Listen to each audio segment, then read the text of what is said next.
2,725 pounds of meth in solution. The meth lab was dismantled. 5 people were arrested. They've been booked into the Lerdo Justice Facility on multiple charges, including manufacturing a controlled substance, possession of a controlled substance for the purpose of sales, and maintaining a home as a place for drug sales.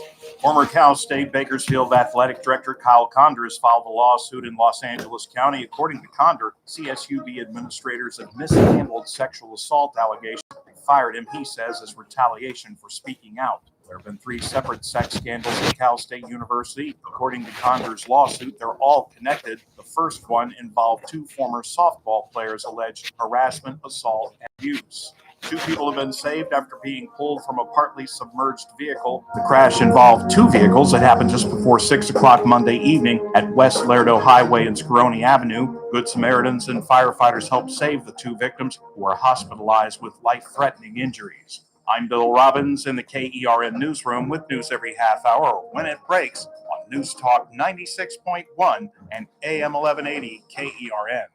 What do you think, this is the Army where you shoot them a mile away? You gotta get up close like this. Bing! You blow their brains all over your nice Ivy League suit.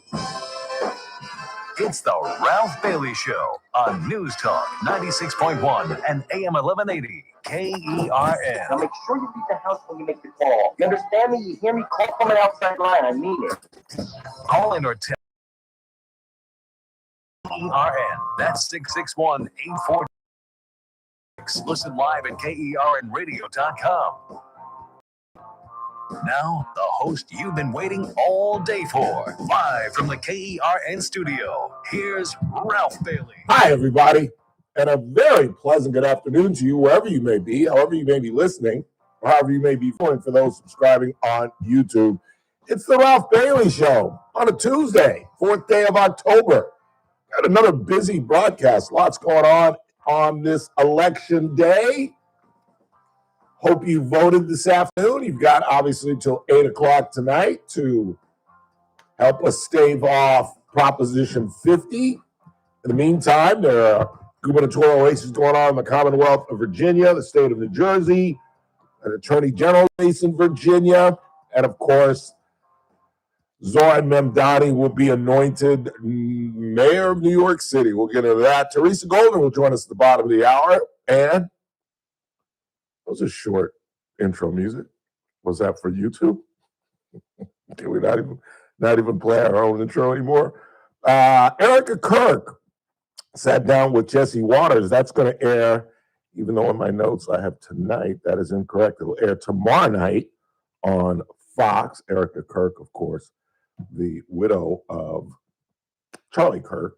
And Marjorie Taylor Greene appeared on The View this morning. I gave you guys a heads up. I hope you watched it or at least DVR'd it. It was bizarre, to say the least. I'll explain in just a second. We'll talk about the life and times of Dick Cheney. Arguably, other than John Adams, our first vice president, he was clearly the most powerful, most influential vice president in our great republic's history. And we're on now day 35, a record. We've tied the record for the longest government shutdown in history, both occurring on Donald John Trump's watch. We'll talk about that. And we'll get into some sports, the Dodgers aftermath, and the Dallas Cowboys suck, which I absolutely love. They're not going to make playoffs. They're 3-5-1. They can't catch Philly. And in the NFC West, you got like 3 teams with 2 losses. The Niners. I wouldn't even. Let's not forget the NFC North. Yeah. The Bears and the Lions both. Yeah. And, well, the Packers technically. But the Packers will be there. And the Bears might even be there after a stupid win. They had no business winning that game Sunday. Did you see how that thing ended? Mm-hmm. He scored like 3 touchdowns in the last 2 minutes of the game. Colston Loveland bouncing off 2 or 3 tacklers. Crazy. And Jimmy Kimmel had the audacity. We'll talk about that when we talk about Erica Kirk. He had the audacity to ask Erica Kirk to come on his show so he could apologize. Now, if you can't see through that, I'll explain later. We'll get into that. And there's an attorney general's race, Jason Myers and Jay Jones. Jay Jones, the guy that I told you about, who had hoped that, talked about in a text message 3 years ago about putting a bullet in the head of the Speaker of the House in the Commonwealth of Virginia, and that his children die in the arms of his wife so they can understand empathy. But it has not had much impact on the gubernatorial race. Abigail Spanberger is going up against Winston Earl Sears. She is the lieutenant governor who came in on the coattails of Glenn Youngkin, who squeaked out a 2% win 4 years ago. And the Commonwealth of Virginia, as well as crazy states. Like I said, when it comes to elections, what you have to understand is every state is on their own. You can do whatever you want. We can do whatever we want in California. You can do whatever you want in Virginia. And their governors cannot run for consecutive terms for reasons I don't understand. I need to do some research. I don't know. Is that Thomas Jefferson, who everything in the state of Virginia is based on? The university, just states' rights of Virginia are all based on Thomas Jefferson's great love for the Commonwealth. But it's kooky as hell that you can't do that. And they've been voting for a while. And the reality is Winnie Sears was just not that good of a candidate. She stressed. She thought, and it's not a bad guess, I suppose, and this is how elections are won and lost, but she rested on cultural issues. She had quoted Spanberger, and Spanberger was on record of not fully endorsing banning transgender men from female sports. And do we have that old audio? I didn't tell you to find that. Do we have that old audio of the debate? See if you can find that if you can. Maybe it's not a big deal if you can't. But she just seemed desperate during the debate, and because she had Spanberger on a couple of issues, on the transgender issue, on not fully saying that Jay Jones, who had those awful, just blood-curdling text messages about, literally, he said that he hoped that the Speaker's wife's children would die in her arms so they could understand empathy and maybe change their position. And he was walking away with that AG position, top cop in Virginia, and now that is an absolute flip of the coin. And I, like many, thought that it would have a great impact on the governor's race, because Spanberger is on record of doing kind of a Kamala Harris kind of answer, kind of a just a word salad, say anything but I'm going to endorse him, but not saying that I'm not going to endorse him kind of an answer. And yet Spanberger, who's a former congresswoman, former CIA agent, was able to dodge and duck and get by this. And like I said, Winnie Sears just wasn't really a really good candidate. She depended on the cultural issues. And right now, to be honest with you, you know what this election at least is all about, and what likely the midterms will be about next year? It's all about the word that everyone is using is affordability and getting the economy right. You know, the reality is Donald Trump's numbers are sagging right now. They really are in terms of the direction of the country. His disapproval numbers are almost as high as Joe Biden's. His handling of the economy, his numbers are almost as high as Joe Biden's. He's in the 30s. Overall, his approval rating is 43. He did not endorse Winnie Sears. He did a teleconference last night for the state of Virginia and for Joe Cattarelli in New Jersey, who has a chance. Cattarelli has a chance in New Jersey. It's going to be close. Like I've said all week, being the pessimistic human that I am, I don't think he's going to beat Mikey Sherrill, the female candidate. But he has history in his favor. It's strange enough, no governor in the state of New Jersey, no party has won 3 consecutive gubernatorial races since 1961. I mean, hell, that's even before I was born. And Phil Murphy is the two-time incumbent. He's not very popular. Cattarelli damn near beat him 4 years ago, and he's going out of office as an unpopular governor. And so there's a remote chance there that Jack Cattarelli could pull this off. It'd be a big upset. He's anywhere from 3 to 4 points down in the polls, but of course, that's within the margin of error. The president has endorsed him, has spoken out for him, but no endorsement for Winnie Sears. And no one, I'm not smart enough to tell you that's because Winnie Sears didn't want the president in a purple state like Virginia, or the president didn't want to be involved with a loser, because he clearly supported Cattarelli but did not speak out for Winnie Sears. But like I said, she rested on cultural issues, parents' rights. She's on the right page, but I just think right now you've got to tell young voters how you're going to help the economy in the Virginia area, how you're going to get them educated, how you're going to get them jobs. What do you think is soaring Mamdani to victory? Him telling young people, I'm going to give you everything for free, and life is going to be better in New York. It's going to be affordable in New York. We're going to have free busing. We're going to have government-run grocery stores. And if you're 25, 30 years old, that's attractive to you right now. It's not going to work. You know what Margaret Thatcher said, socialism is a great idea until you run out of other people's money. And that's exactly what it's all about, spending other people's money. And, New Yorkers, millionaire New Yorkers have been leaving New York and are going to leave New York once Mamdani claims victory. And the other thing that's hurting Winnie Sears is the shutdown. Loudoun County is Northern Virginia and home for a ton of federal workers outside of D.C., and they're not happy with the Republican Party right now. You got that debate? I do, yes. Yeah, this is Abigail Spanberger and Winston Sears, and just listen to what I call the desperation of Winnie Sears. The comments that Jay Jones made are absolutely abhorrent.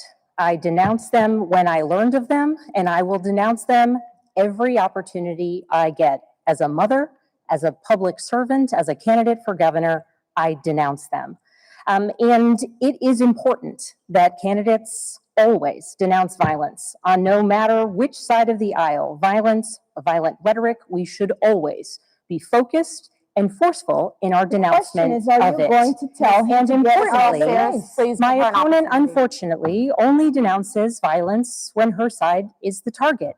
I hope like that, into the Abigail. future, she will endeavor to denounce violent rhetoric and violence no matter who the victim. And tonight, Lieutenant Governor Earl Sears, I will say, you routinely refer to me as your enemy. Just please You give her a chance to routinely respond. refer to me as your enemy. I'm not your enemy. You are not my enemy. We are political opponents, and tonight voters are here to listen to the policy differences that we have. So as we move forward, we must continue to set a good example for all of our children. You see what I'm saying?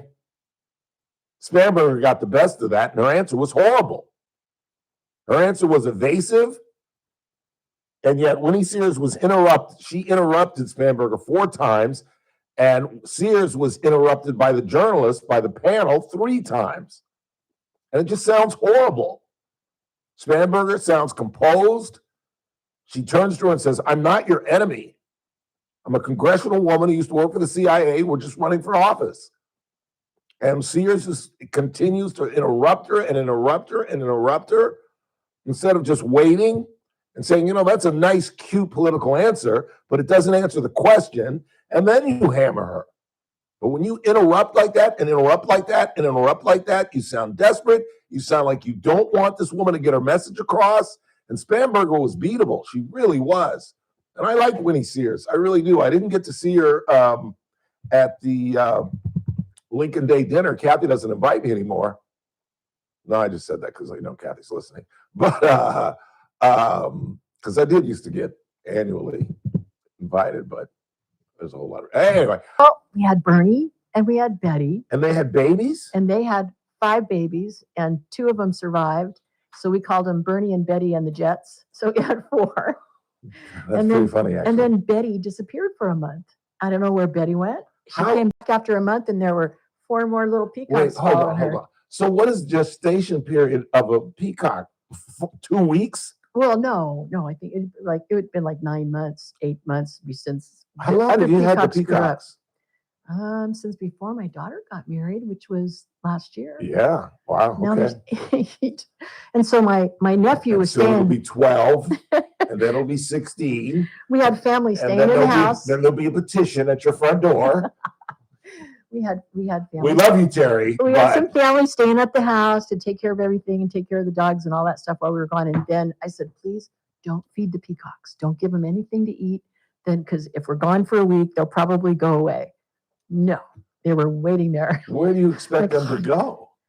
I don't know where they came from. You might have to call COM. You think so? I don't know what to That'd do. be a great place for them. They already have peacocks, don't they?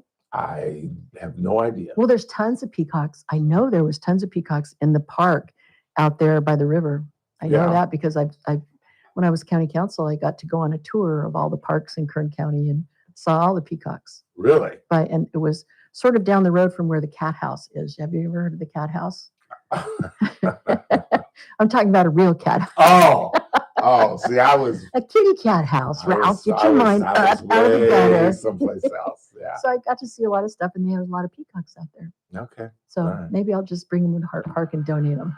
That'd be a good idea. That'd be a good idea, especially if I was your neighbor. So I'm really disappointed, Ms. Goldner. Yes. I was on jury duty standby for all week and I did not get called. Oh, I'm so sorry. I know. I'm sorry. Did you even have to go in at all? No, I was Or group get 80. to go in at all? No, I was group 86. Well, that's And terrible. they stopped at like 60. Well, maybe And I next finally time. called on Friday What's and they the said, we don't want you. Mark Swaim says, I will take some 320 acres and pond and trees. Would you like the peacocks? Yes, Oh my apparently gosh! so. Will you call the station and? That would be I'll give you his so number. great. Okay, He's my golfing buddy. that'd be wonderful. Thank you. Thank you Mark very much, Swain. Mark Swain. Yes, You're he's a my great hero. guy. He's a great guy. Now I Great can guy. stop scooping the poop twice a day. He wants your Oh peacocks. gosh, Wow. that's so great. Oh, you have no idea how happy I am, Mark. Swain. Yeah. Well, I thought you started this whole thing. How many you Well, I had? You liked started it. with 2? It was fun when it was 2, but now it's 8, and I think peacocks don't really respect the familial roles, as in they will have sex with their mothers, their fathers, their sisters, their cousins, their nephews. That's what I learned about peacocks. That I really didn't need to know. I feel like I'm a peacock. Peacocks are expert. incestuous? They're horribly incestuous, and so I have a feeling that now that we have a lot more boys and girls, that we're going to have more peacocks. That's So crazy. I really need to come out and see Mark and hand off those peacocks pretty quick. Mark, can I give her your number? I'm going to give you his number. Thank you very much. Yeah. All right. Wow.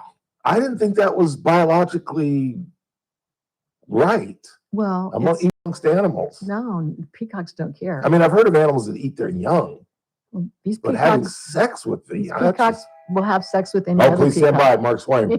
Please stand by. He says yes. Give me your number. All right. Thank you, Mark. Thank you very much.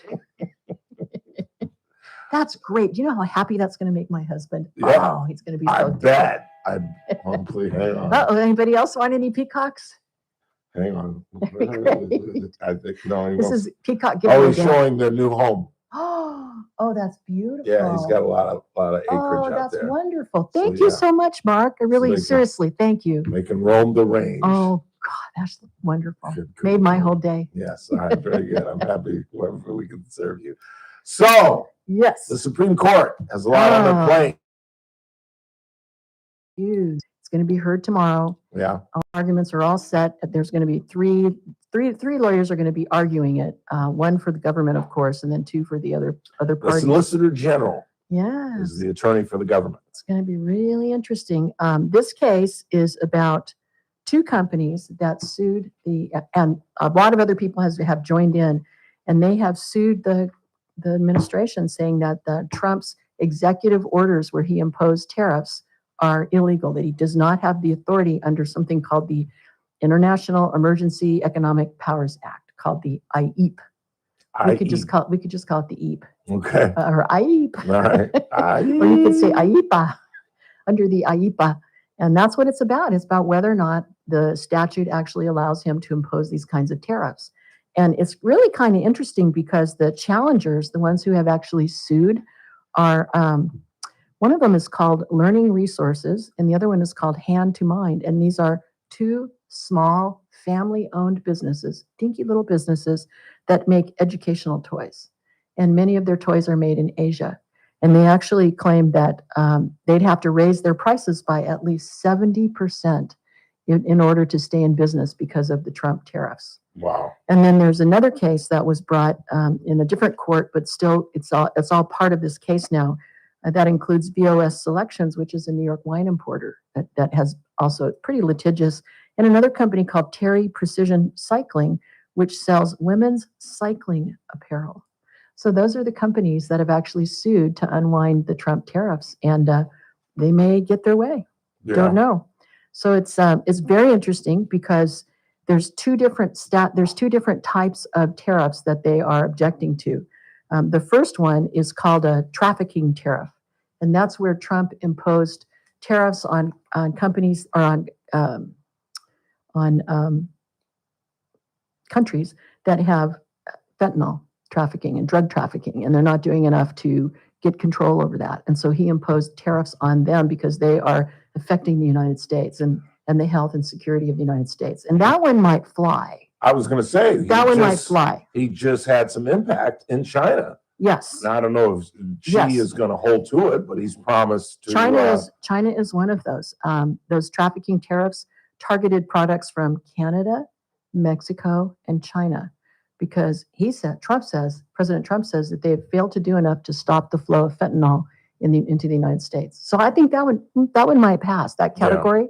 And then there's another category that's called, they call it the worldwide or the reciprocal tariffs. These are the ones that are more generic that we hear about a lot.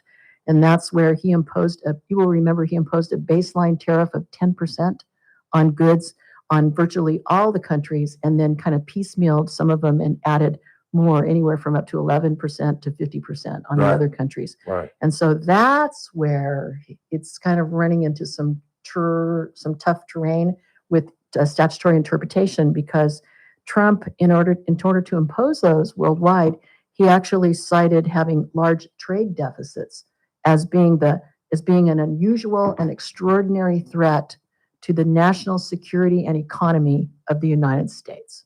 And that's what the IEPA requires, is that it has to be, to impose these kinds of things, it's got to be an unusual and extraordinary threat to security and economy. Is it not?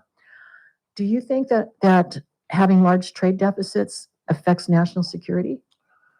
I mean, it might affect it, but it is it an unusual and extraordinary threat? We've always had large trade deficits. That's the argument you could make, right? That it's always been unfair, and that it's an emergency, and it's time that we stop this. Right. I think the government has a strong, a strong argument, and I don't see how the Supreme Court can take away a president, not necessarily this president, but a president's ability to attempt to even the trade war, which essentially is what we're at. I mean, we've been in a deficit with most of these countries for decades. That's what it's about. And I think that not on the trafficking tariffs, but on the other tariffs, it's always going to be about what are the words of the statute, and what do they mean when they put it in the statute. And if you have a really strict statutory interpretation, Trump might lose on that. Yeah. But it's very interesting because there's so many arguments against it, that against Trump's position on here. One of them is that what he's arguing, that he has the power to impose these tariffs, violates something in constitutional law called the Major Questions Doctrine. And that means that if it's such a powerful thing to be able to impose these tariffs, and for the president to have such power, it requires Congress giving him that authority to exercise that power with guidelines on how to exercise it. Okay. It's called the Major Questions Doctrine. And that's one that a lot of people that have filed briefs with the court are also arguing that too. In fact, there are, as of today, there were 44 amicus briefs, friends of the court briefs, filed by different groups, either for or against the president's tariffs. And you'll be surprised, a lot of them are, conservative groups that are against the tariffs. So they're not on Trump's side on this one. But they are all coming up with their own arguments, and one of those is this major questions doctrine. Another one is called the non-delegation doctrine, which is the idea that Congress generally can't delegate its power to make laws to the president. And so that's What does that mean? that just means that Congress has to make the laws. Congress has to impose the tariffs, not the president. Okay. That's the argument on that one. And then That's not going to hold up. yeah, I don't think that one is as good as maybe the major questions one. But there's a brief that California filed, and Governor Gavin Newsom is on the pleadings. Of course. And they're arguing that there is nothing about the language, the context, or the history of IEPA that gives any sign that Congress intended to give the president the power to impose tariffs, period. They're saying it's black and white. There's nothing in the law, nothing in the statute, nothing in the history of it that would support Trump having this authority to do that. And then also there's then that gives him the power. what? Not that Because it's not in there? Wasn't it the founding fathers' belief that if it's not in the Constitution, then it does Well- fall under executive power? We are talking about Doesn't it have to be in the Constitution preventing him from No. doing something like that? Article 1 of the Constitution, and this is the law that's at the center of the dispute over the tariffs. Article 1 of the Constitution gives Congress the power to, here you go, lay and collect taxes, duties, imposts, and excises. That's taxes. And it requires that bills for raising revenue shall originate in the House of Representatives. But doesn't that pertain to the United States? Well, tariffs are a way of raising revenue. And that's why they're Right. arguing that it falls under Article 1, and therefore it's up to Congress to do it and not the president. That's the main argument under the Constitution. Okay. So pretty interesting. But Trump is relying on this 1977 law called the International Emergency Economic Powers Act, which says, and here's the language of it, that the president can use the law, and this is a quote, to deal with any unusual and extraordinary threat which has its source in whole or in substantial part outside the United States to the national security, foreign policy, or economy of the United States if, this is a big if, he declares a national emergency with respect to such threat. And then the next section in IEPA says that when there is a national emergency, then the president can regulate importation or exportation of property in which any foreign country or national thereof has any interest. That's it. That's all the language in the statute. And that's what he's relying on. And the administration is saying that, and the Solicitor General is saying in their pleadings that they filed, that this language, that what Trump has done falls exactly within this language, because this is a national emergency. This is a unusual and extraordinary threat to the national security and the economy of the United States. This huge trade deficit that we've had going on for decades. Right. And so that's what the Supreme Court is going to have to look at all that. Wow. Kind of interesting, huh? It is. But those are the main ones. There's other ones. Even you wouldn't believe the groups that have filed these amicus briefs. I was really surprised. For example, there's a group that there's consumer watchdog groups that say no, Trump doesn't have the authority to do that. There's a group that Mike Pence is affiliated with that says nope, President Trump doesn't have the authority to do that. There's all kinds of like former politicians and former administration officials that are arguing against Trump having the power to do this. One that's really interesting is a group it's a group of 207 members of Congress filed an amicus brief, a friend of the court brief, including the famous Alaskan Republican Senator Lisa Murkowski. She signed off on that. Of course she did. And she told the justices in that brief that IEPA does not give the president the power to impose the tariffs, because if he did have that power, that would effectively nullify the guardrails that are set forth in every statute.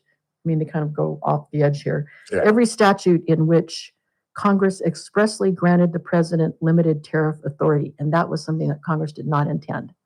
And the the briefs are just so extreme one way or another. There's not really a whole lot in the middle there.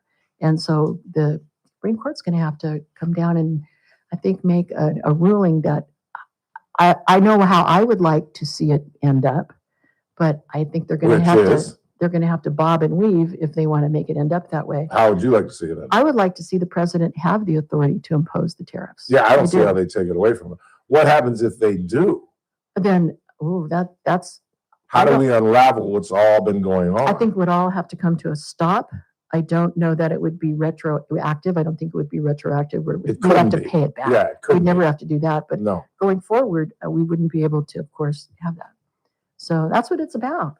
Really, really interesting. There's what was one I really wanted to share with you? Some of them are saying that this is a lot like the predecessor statute to IEPA, which is called the Trading with the Enemy Act.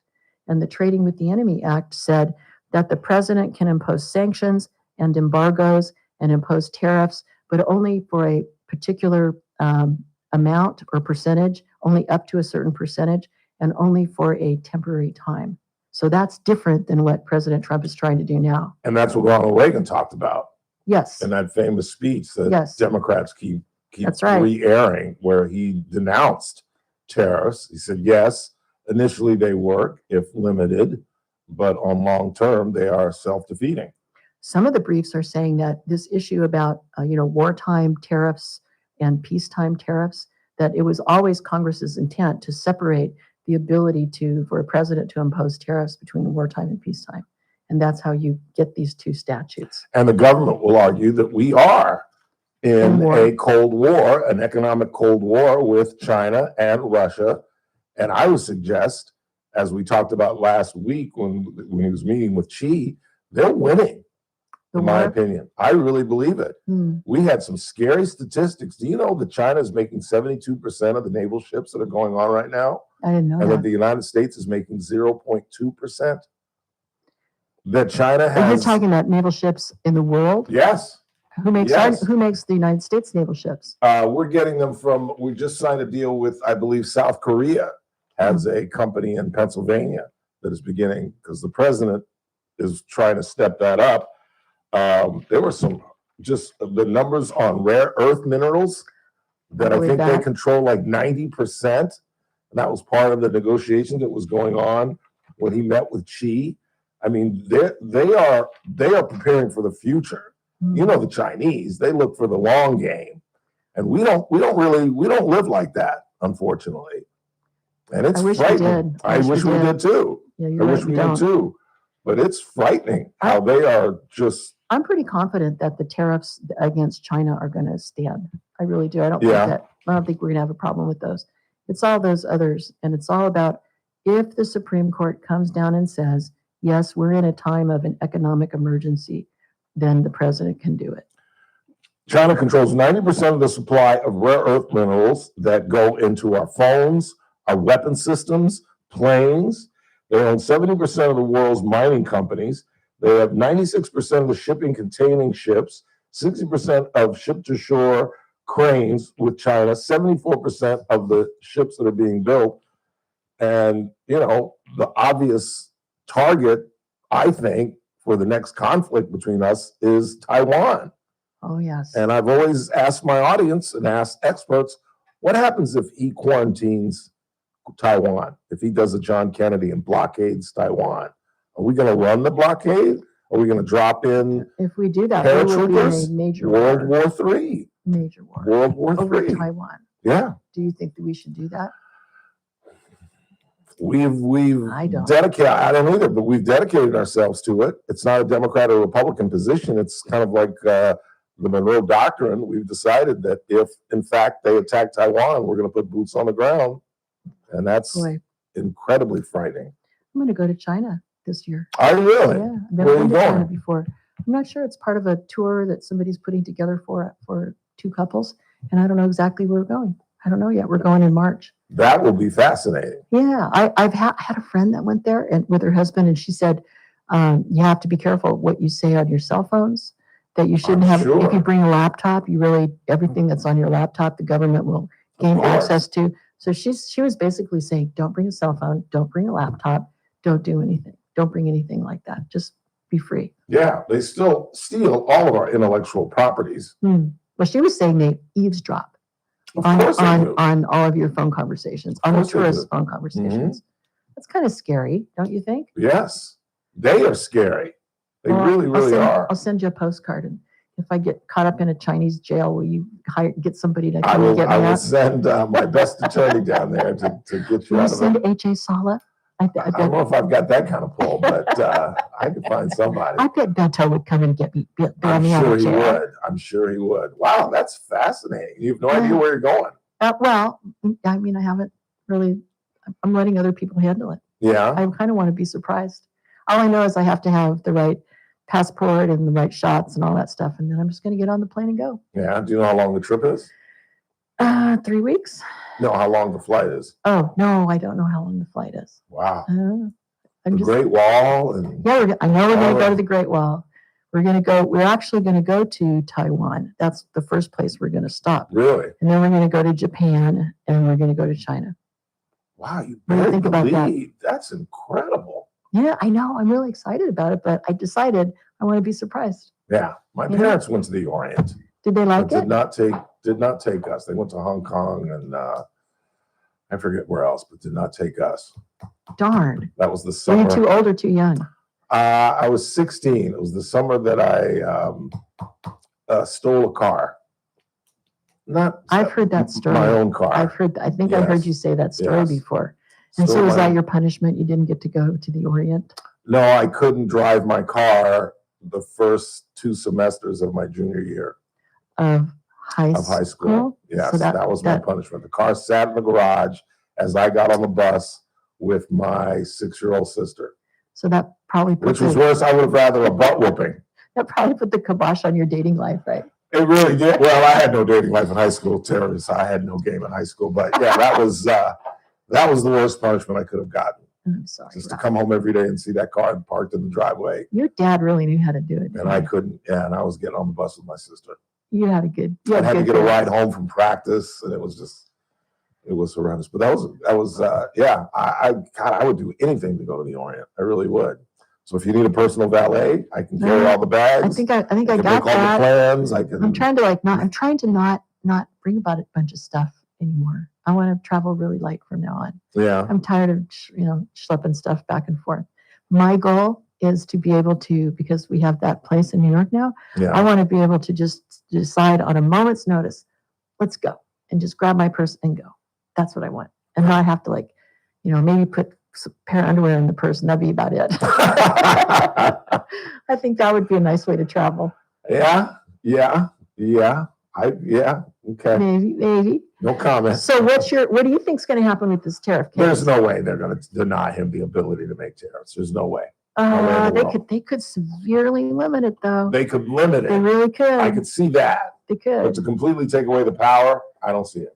But they have to find a way to make it consistent with the words of the statute. And that's hard, unless they say we're in an economic emergency because of That'll those certainly, tariffs. that'll certainly be the government's argument. But it just goes, do you think that sort of bends reality? That's the I don't know. problem. When you look at these statistics and what China's doing and how they've had us over a barrel for so many years, I think he can convince the conservatives. I really do. I really do. Well, It's good. they're doing it tomorrow, and you can listen to it on the radio if they're streaming it live. So if anybody wants to listen to it, please do, because it's going to be a great argument. Outstanding. Teresa Goldner. Wow, China, that's gargantuan. You buried the lead. And you're going in March? Wow.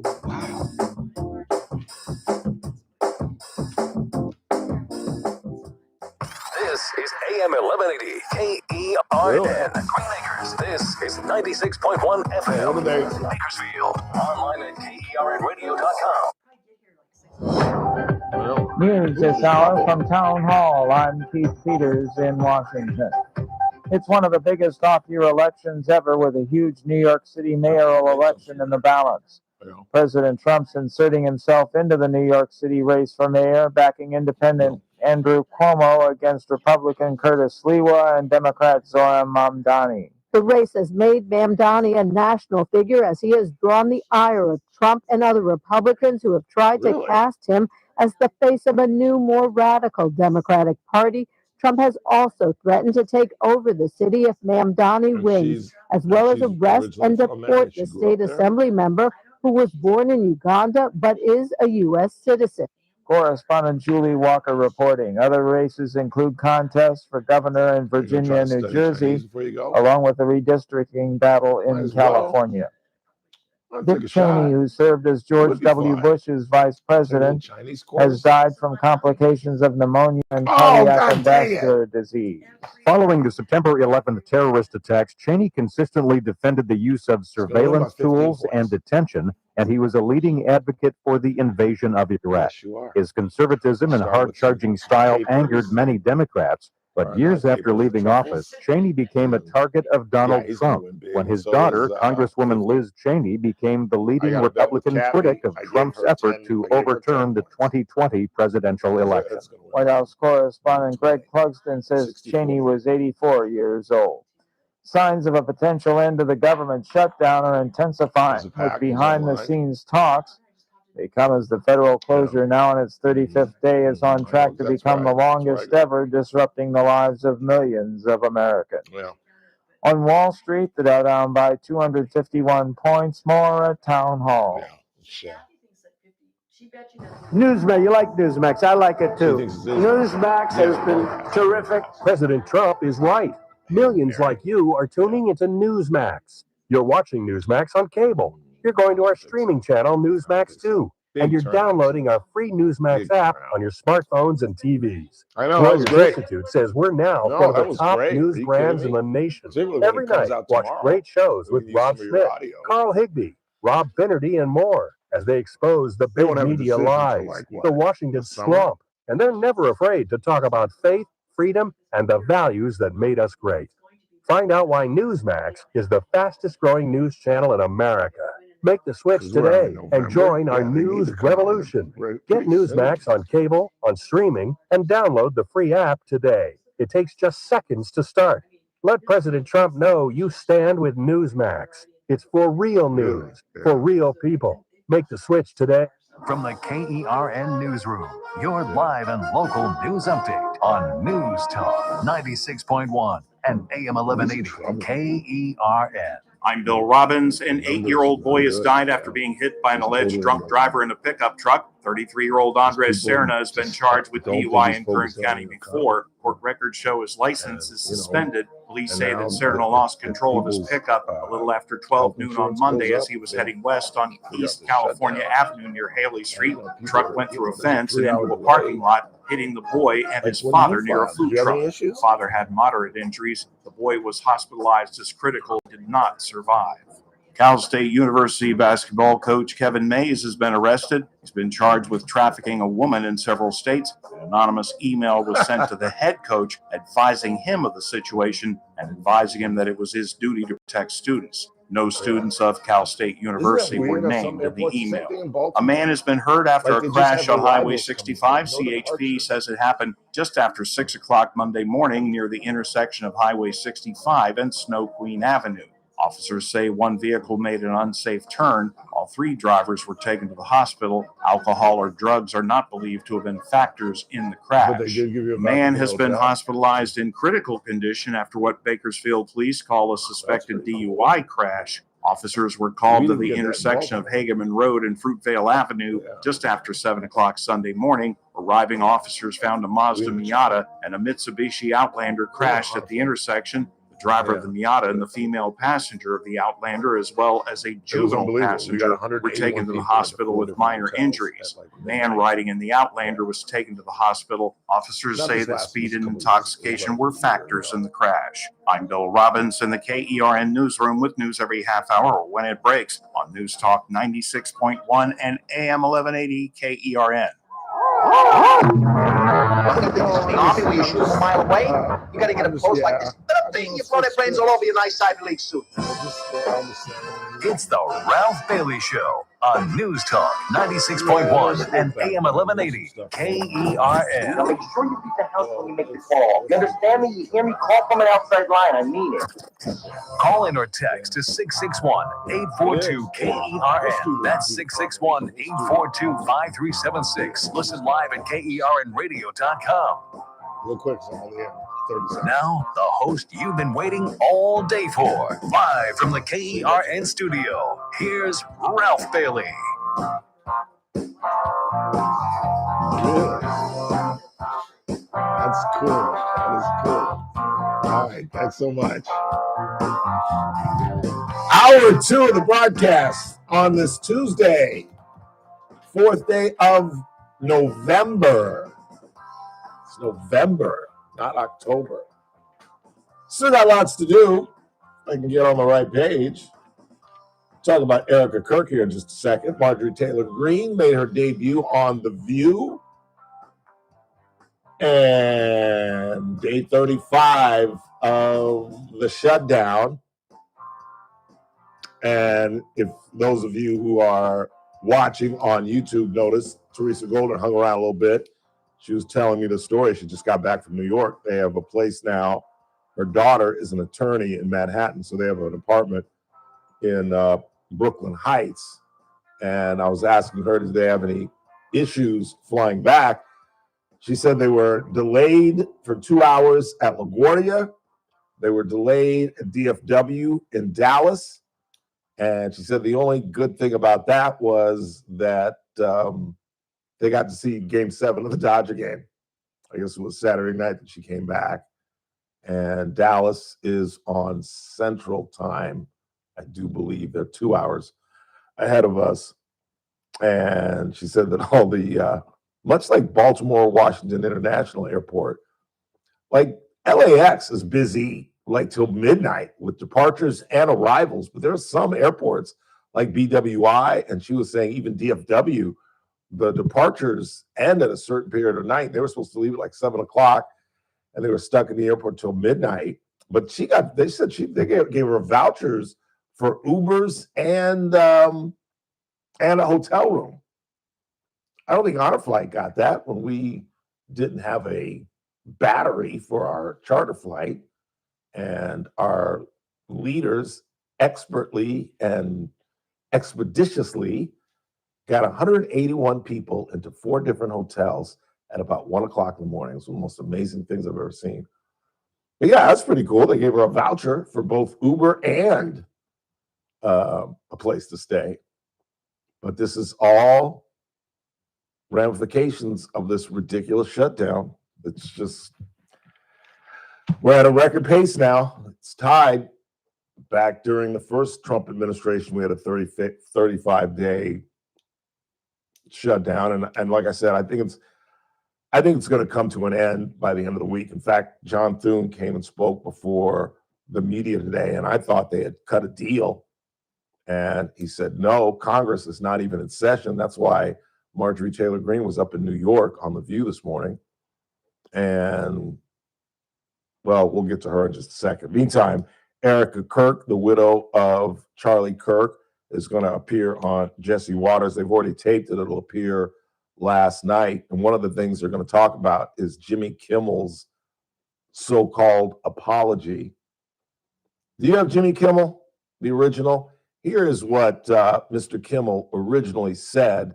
Now, remember, this was, Chris, do you remember the day after the assassination? I mean, it was days after. I don't know if it was the exact day after, but it was within a couple days. It was still fresh. Yeah, it was incredibly fresh. In fact, I'm pretty sure it was the next day. Regardless, even with it, if it was within a week, which we know it was, here's what Kimmel initially said. We hit some new lows over the weekend with the MAGA gang desperately trying to characterize this kid who murdered Charlie Kirk as anything other than one of them and doing everything they can to score political points from it. Anything other than one of them and trying to score political points on the death of a 31-year-old man with 2 kids.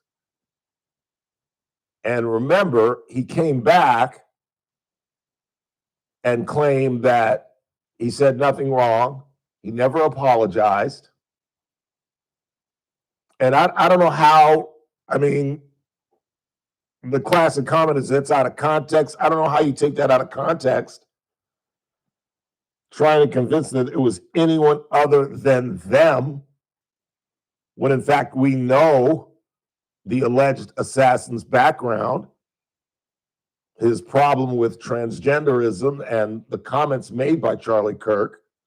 And now Kimmel, whose ratings, to no one's surprise, have settled back down into their abysmal spot again after he had a $6 million high when he came back, because all of Hollywood was more concerned about the future of a second-rate comedian on a failed broadcast that is becoming obsolete. That whole genre is becoming obsolete in the wake of Stephen Colbert. They circled the wagons around this guy and showed more empathy for a man making tens of millions of dollars than for Erica Kirk and a family that doesn't have a father. And now he's reached out to her to come onto the program where he can apologize. Now, you really don't have to know much about Hollywood or television to know that this is a rating stunt. That if he was sincere about apologizing to this woman, because Sinclair, the company that owns the Jimmy Kimmel Show, is the one that reached out to Erica Kirk. It wasn't Jimmy Kimmel. And if I've insulted your late husband or your family, I'm not going to have Chris Burdick call, or I'm not going to have somebody representing American General Media call. If I said it, then I have to call you. I have to contact you. And if I truly want to apologize for something that I say, I wouldn't ask you to come on my show. Like, let's say I insult, give me a high-ranking official, Cynthia Zimmer, the district attorney, and it makes the newspaper. Bailey calls for the firing of the DA, and she responds, and it's all over the newspaper. And I say, I didn't mean to say that I fired you. And I have Chris Burdick call her and say, Ralph would like you to come on the show because he'd like to apologize. Like, how sincere is that? It's not. It'd be a ratings grab. It'd be my opportunity to take advantage of the fact that I slammed somebody famous, and now I'm going to get her on the show, and everybody's going to be, ooh, we got to see this. That's all this is about. Because again, if he was sincere about truly feeling bad, not badly, but bad about what he did, he would contact her independently and just say, hey, or send her a note, a letter.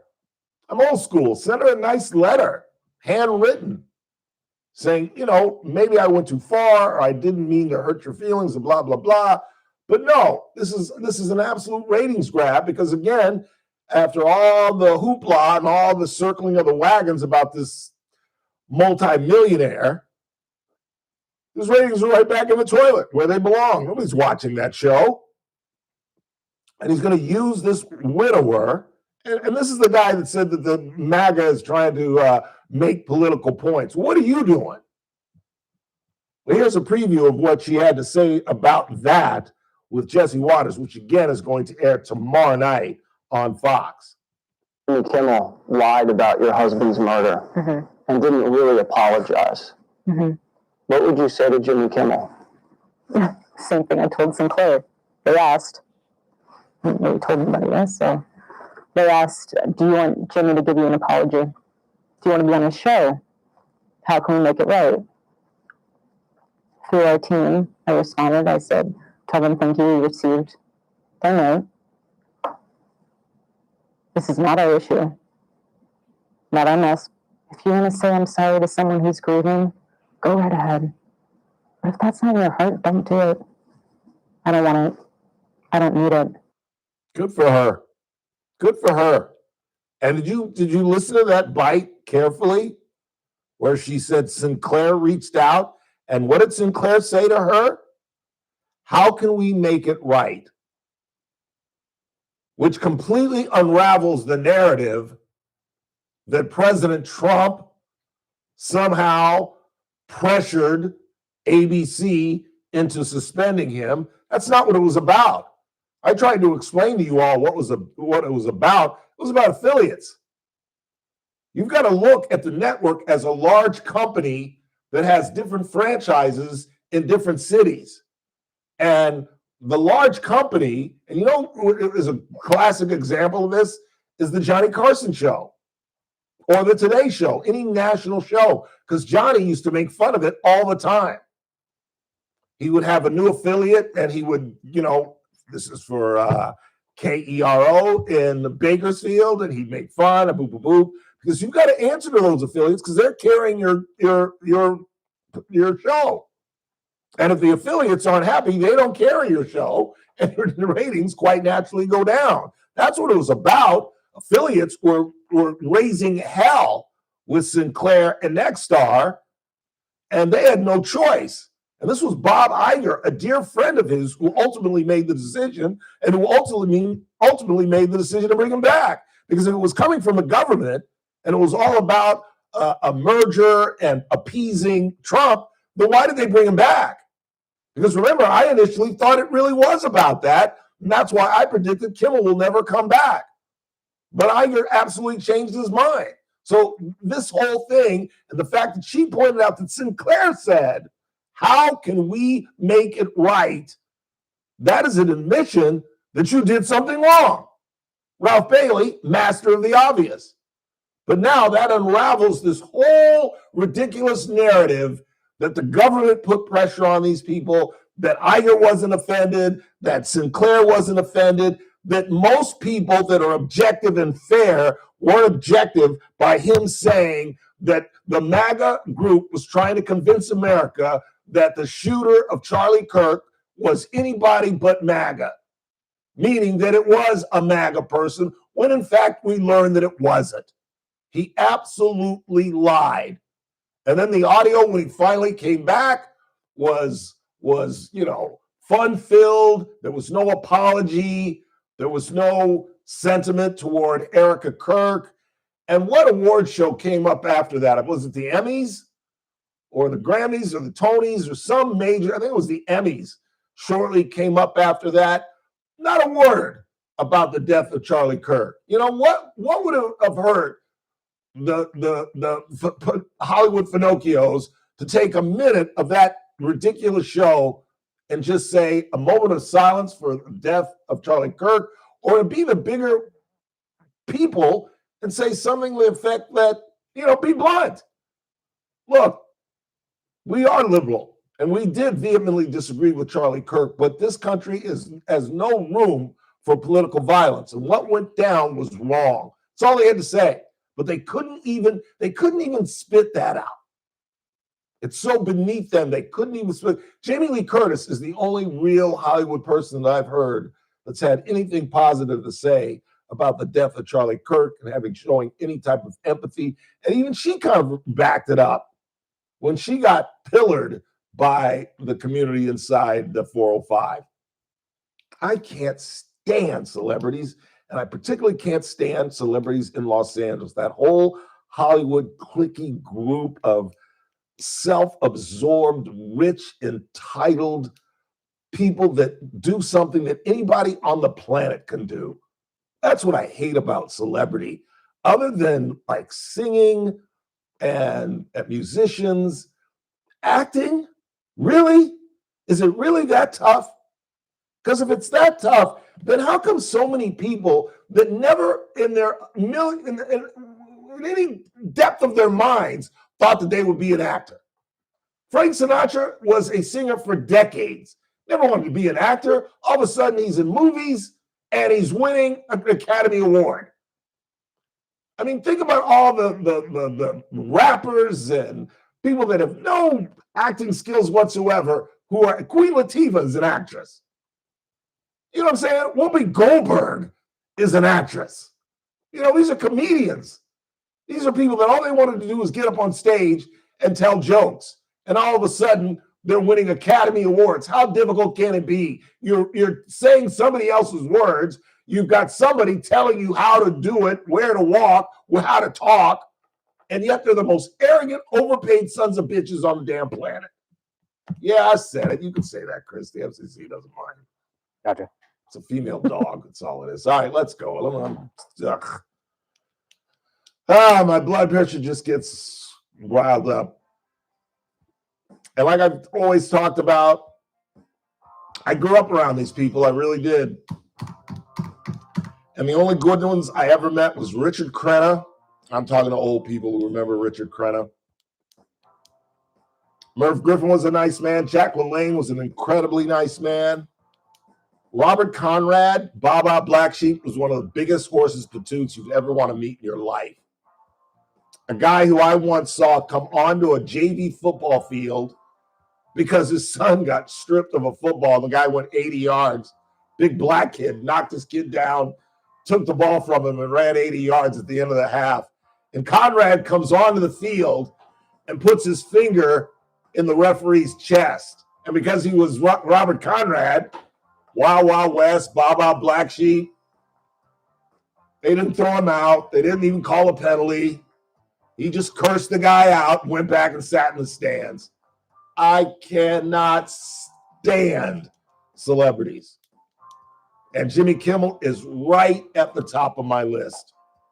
Just a fortunate 2-bit radio guy who I was once forced to listen to. Because when I first got into radio, he was with Adam Carolla, and I was doing a 2-man show with Chris Townsend. And they said, kind of follow what these guys do. And I was like, really? Not funny. I thought Carolla was funny, but Jimmy Kimmel, I never, ever got. Quick time out. Not a lot of time before we get to the bottom of the hour. We'll check the board, see what you all are talking about. Marjorie Taylor Greene on The View. You will hear from the Georgia Congresswoman and a whole lot more. It's the Ralph Bailey Show on a Tuesday. A Tuesday in November.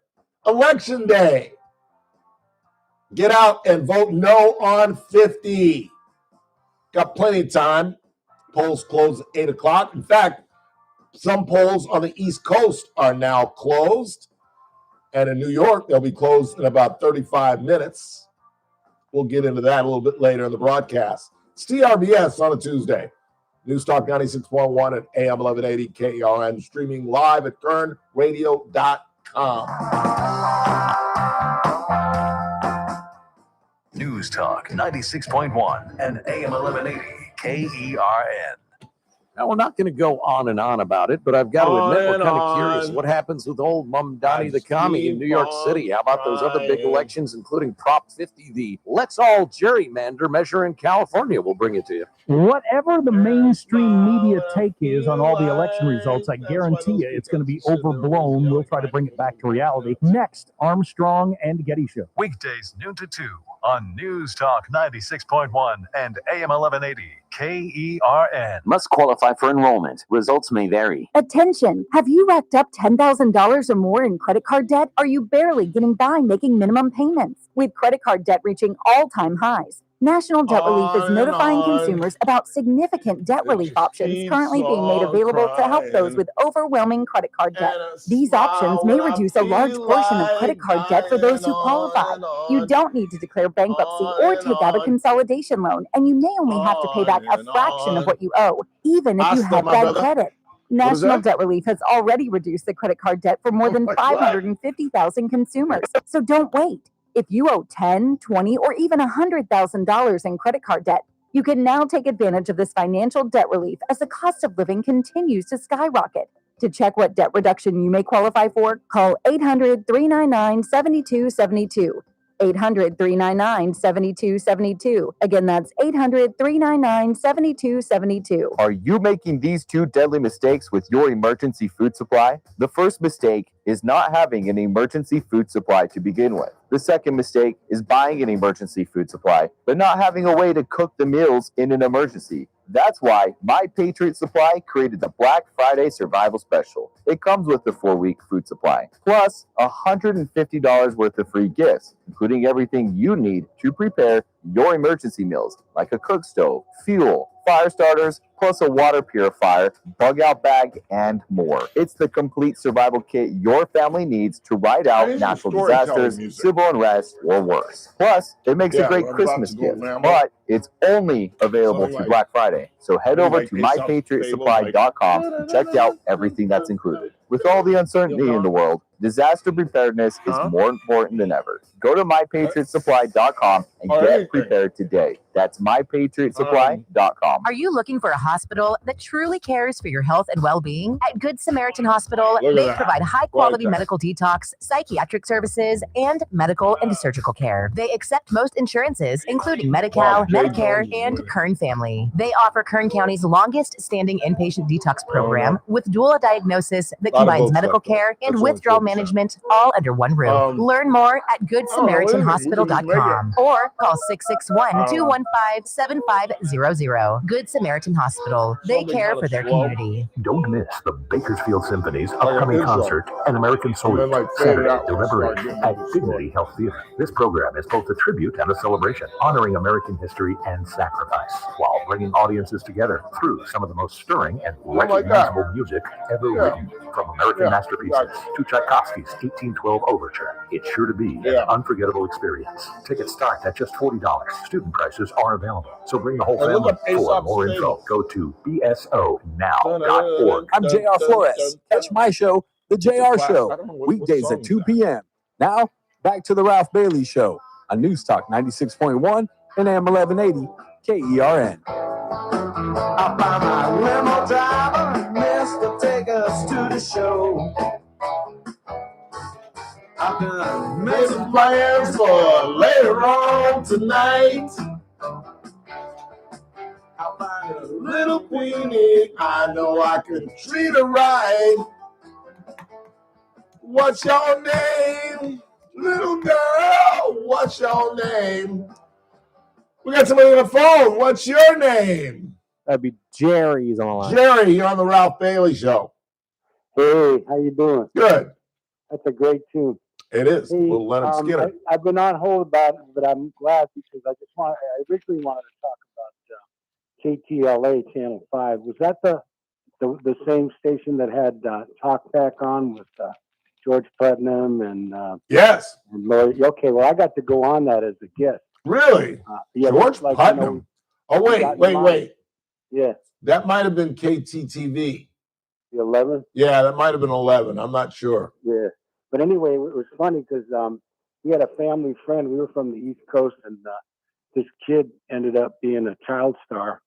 And he didn't make it for long. And so he was like an usher for one of the shows. But anyway, he was in a show called McKeever and the Colonel. And it was, he was also in some of the wagon trains. His name was Scott Lane. But anyway, he was, so he was just working as an usher. And we were in line, you know, to talk to George Putnam and McCormick and Hal Fishman. And he said, my good family friend said, when you get up there, say something controversial, right? Just to fire up George Putnam. Yeah. And so I got up there. I had long hair and everything, and I said, the only solution to the problems of Latin America is a revolution. And so George Putnam says, "Do you mean communist?" And I go, "Well, whatever works, So then Hal Fishman says, "Well, what about Allende? What about him? What happened in Chile?" And I said, and he didn't think I know the answer, but I was a UCLA history major in Latin America. And I said, well, the problem is Allende didn't go far enough to destroy the opposition. Wow. And then George, luckily it was the end of the show because he would have eaten me up alive. Yeah. Right? He said, well, you got in the last word. Thank you for coming to talk. I'd love to get a hold of that video. That would be. I bet you could. And if it was Fishman, that was KTLA. Okay, he was there for forever. And then Larry McCormick, I had met him before he interviewed me on a thing about hitchhiking. I knew Larry McCormick and know his son, who's also a broadcast journalist. Hey, I got a hard break. I got to fly. Thanks for the call. Quick time out. More TRBS. Don't go anywhere.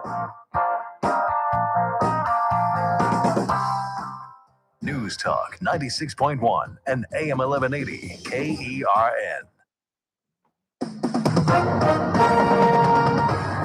With SRN News, I dated Larry I'm Keith Peters in McCormick's Washington. daughter. Officials say a large UPS That's how I cargo know plane with the 3 people brother. aboard crashed and exploded He introduced while us. taking off from an airport Oh, in look, Louisville, Myers is up back Kentucky, in front. igniting a huge fire on the ground. How much? What The percentage? FAA said 1% Tuesday that and the it plane jumped just crashed like at that. about 5:15 p.m. local time.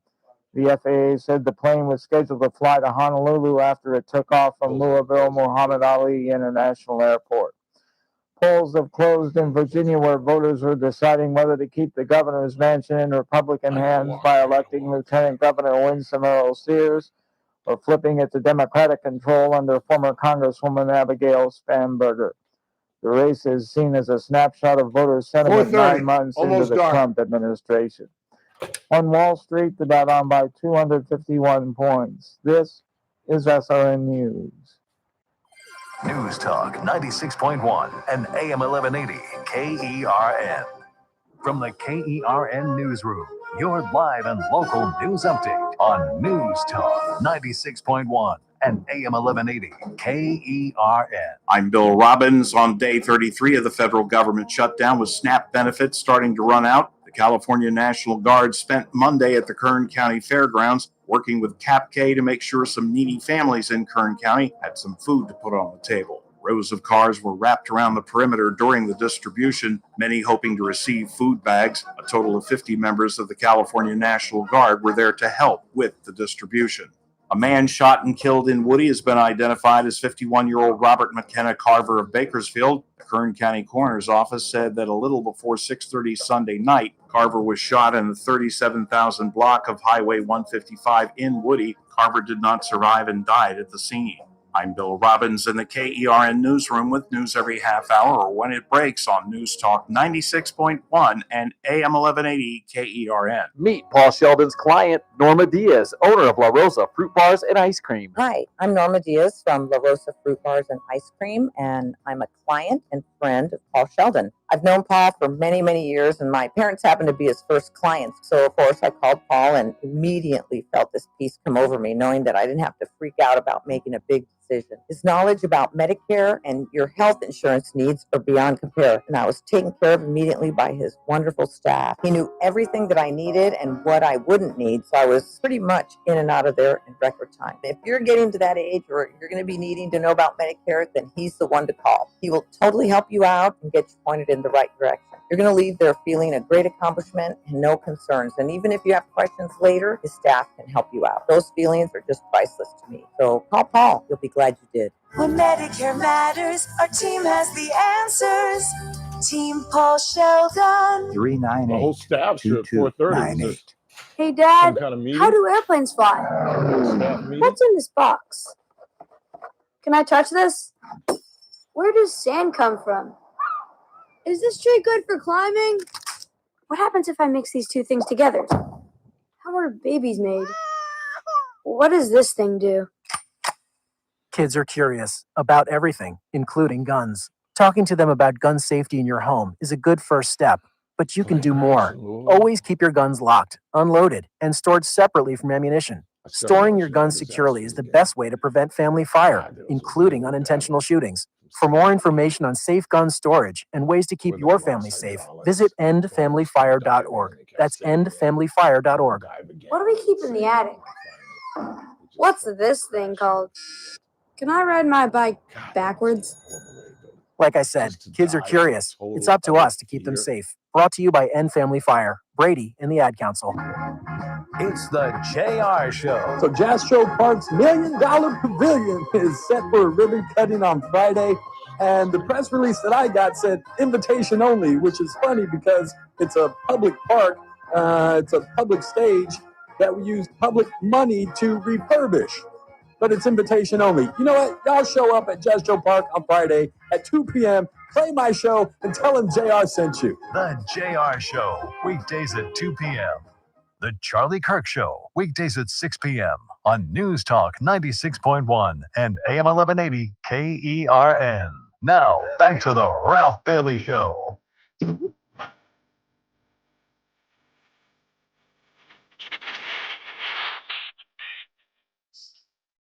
break my heart in two. This is into my house. And all I love.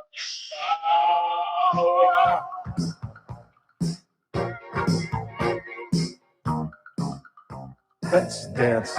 Not that I think that this is Bruce Springsteen, but are you going to go see the Bruce Springsteen movie? Please stand by. Kathy Abernathy. I thought with you, Jackman. No. Kathy is having a watch party. Oh. See how she invites me to stuff an hour and a half before it starts? That's why she's off the hook and can say, I invited you. But like at 4:35, I'm really going to like, oh yeah, I'll be there at 7 o'clock. Wasn't Kathy here yesterday? Was she not? Am I wrong about that? No, she was here, yeah. Did you get invited to this yesterday? No. I didn't get invited to this yesterday. But she sends us a text for a 7 o'clock event at 4:35. So now she's off the hook because she can come in on Monday and say, I invited you. It's like, who invites somebody to someplace, what, 2.5 hours before it starts? You know, I'm going to have a party. I'm going to have a party. And I'm going to start it at 8 o'clock. I'm going to invite Kathy at 6:30. Come on by. But she's having a watch party, or maybe she just wants me to tell y'all, I don't know, at Sundale Country Club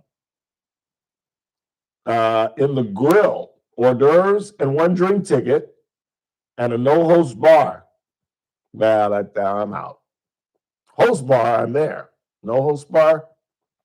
No, I might make it. They're going to follow that and the New York race and the Virginia race and the New Jersey results. I don't know. It's going to be a bleak room. Even Jay Jones now is leading. Virginia, the polls have closed, so we're starting getting some numbers. Winnie Sears is getting destroyed, but it's early. But I think that's going to hold up. I think Abigail Spanberger is going to spank her pretty good. And Jay Jones, the guy that I'm trying to been telling you guys about, who sent those horrific text messages 3 years ago about putting a bullet in the head of the speaker and having his the thing. Okay, maybe you can get away with saying something about a fellow adult, but to attack a man's children, to say that you want his children to die in the arms of the wife, the mother, so that they can understand empathy. Like, that's not a mistake. That's not a, oops, I shouldn't have said that. That's not a, I was a little headstrong at the time. No, that's who you are. I say a lot of stupid things, but I'm willing to stand by them. And even if they're wrong, I'll apologize. But when you say something like that about the death of somebody's child, that's not an oops. That's who you are. That's lack of character. That's just bad upbringing. You just weren't raised right. I don't know. But if you want to go to Sundale Country Club and join the Republicans, they'll be there from 7 to 10 tonight. And it's going to be a sad room. It's going to be a sad room because the only chance of victory, in my opinion, is that Mikey Sherrill, and Jack Citarelli. Citarelli is the Republican, and Sherrill is the incumbent. And I'm going on record. There's going to be an upset there. I'm basing it. I don't know anything about. Oh, look at that. Early numbers, but Spanberger is beating Winnie Sears 58-41. It's extremely early, but I wouldn't be surprised if it's, I'm guessing 55-45. What were the two bets again? You had 5 points with Goldner yeah. and Mamdani. And then 10 points with and Kathy. 10 points with 50, Kathy. Right? Yeah. Or that 50 doesn't pass. The 50 does not pass. She's betting that it does not pass. I'm betting that it does, and that it passes by more than 10. So if it passes by 8, she wins. I gave her 10 points. See what I'm saying? It's like a football game. So she's up 10% to nothing right now, and not a vote has technically been counted yet. But unfortunately, I'm going to win that bet because 50 is going to win by 15, 20 points, unfortunately. And then Donnie is going to win by 15, 20 points as well. It's all about affordability. And, you know, he was smart enough to tap into that, this idea that you could make New York affordable for young folks. And hell, we can't make Bakersfield. We were talking about this yesterday. We can't make Bakersfield affordable for young people. You know, with rent, single apartments now going for $1,500, which means you've got to come up with $3,000. There's some apartments, don't some ask for first, last, and a security? Yep. That's crazy. But most just ask for first and last. Traditionally, yeah. Traditionally. But that some, is the security but, deposit. yeah, but some will ask for first, last, and a security. So you're looking at $4,000 or $5,000.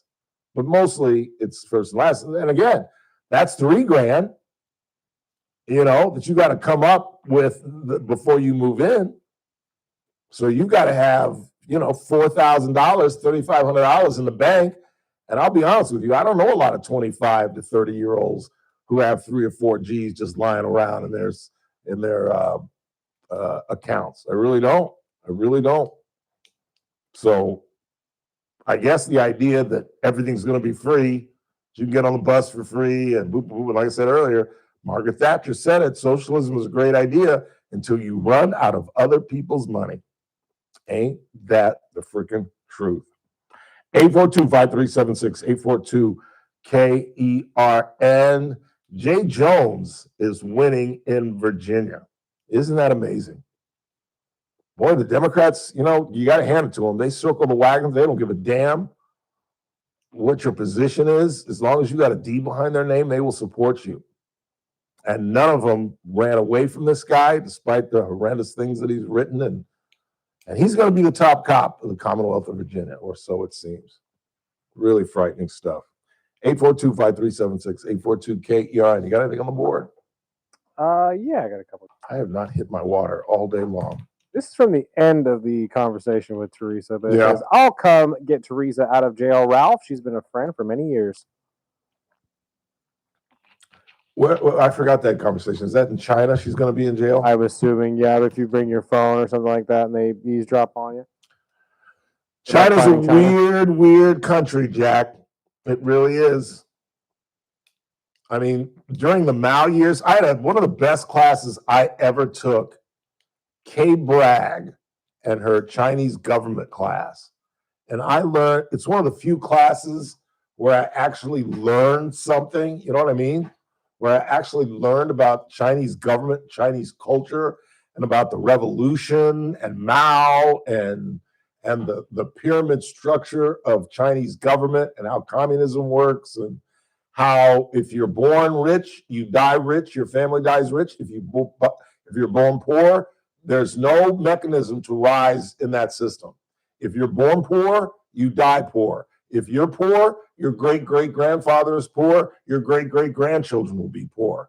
And the government and just the revolution and what went on, it is absolutely, I'm telling you, you should study Chinese government. Just pick up a couple of books and read about the Chinese government and how it operates. And it is fascinating. It is a fascinating country that we really still don't know a tremendous about, because they were so closed off when I was growing up as a kid, when Mao was still alive.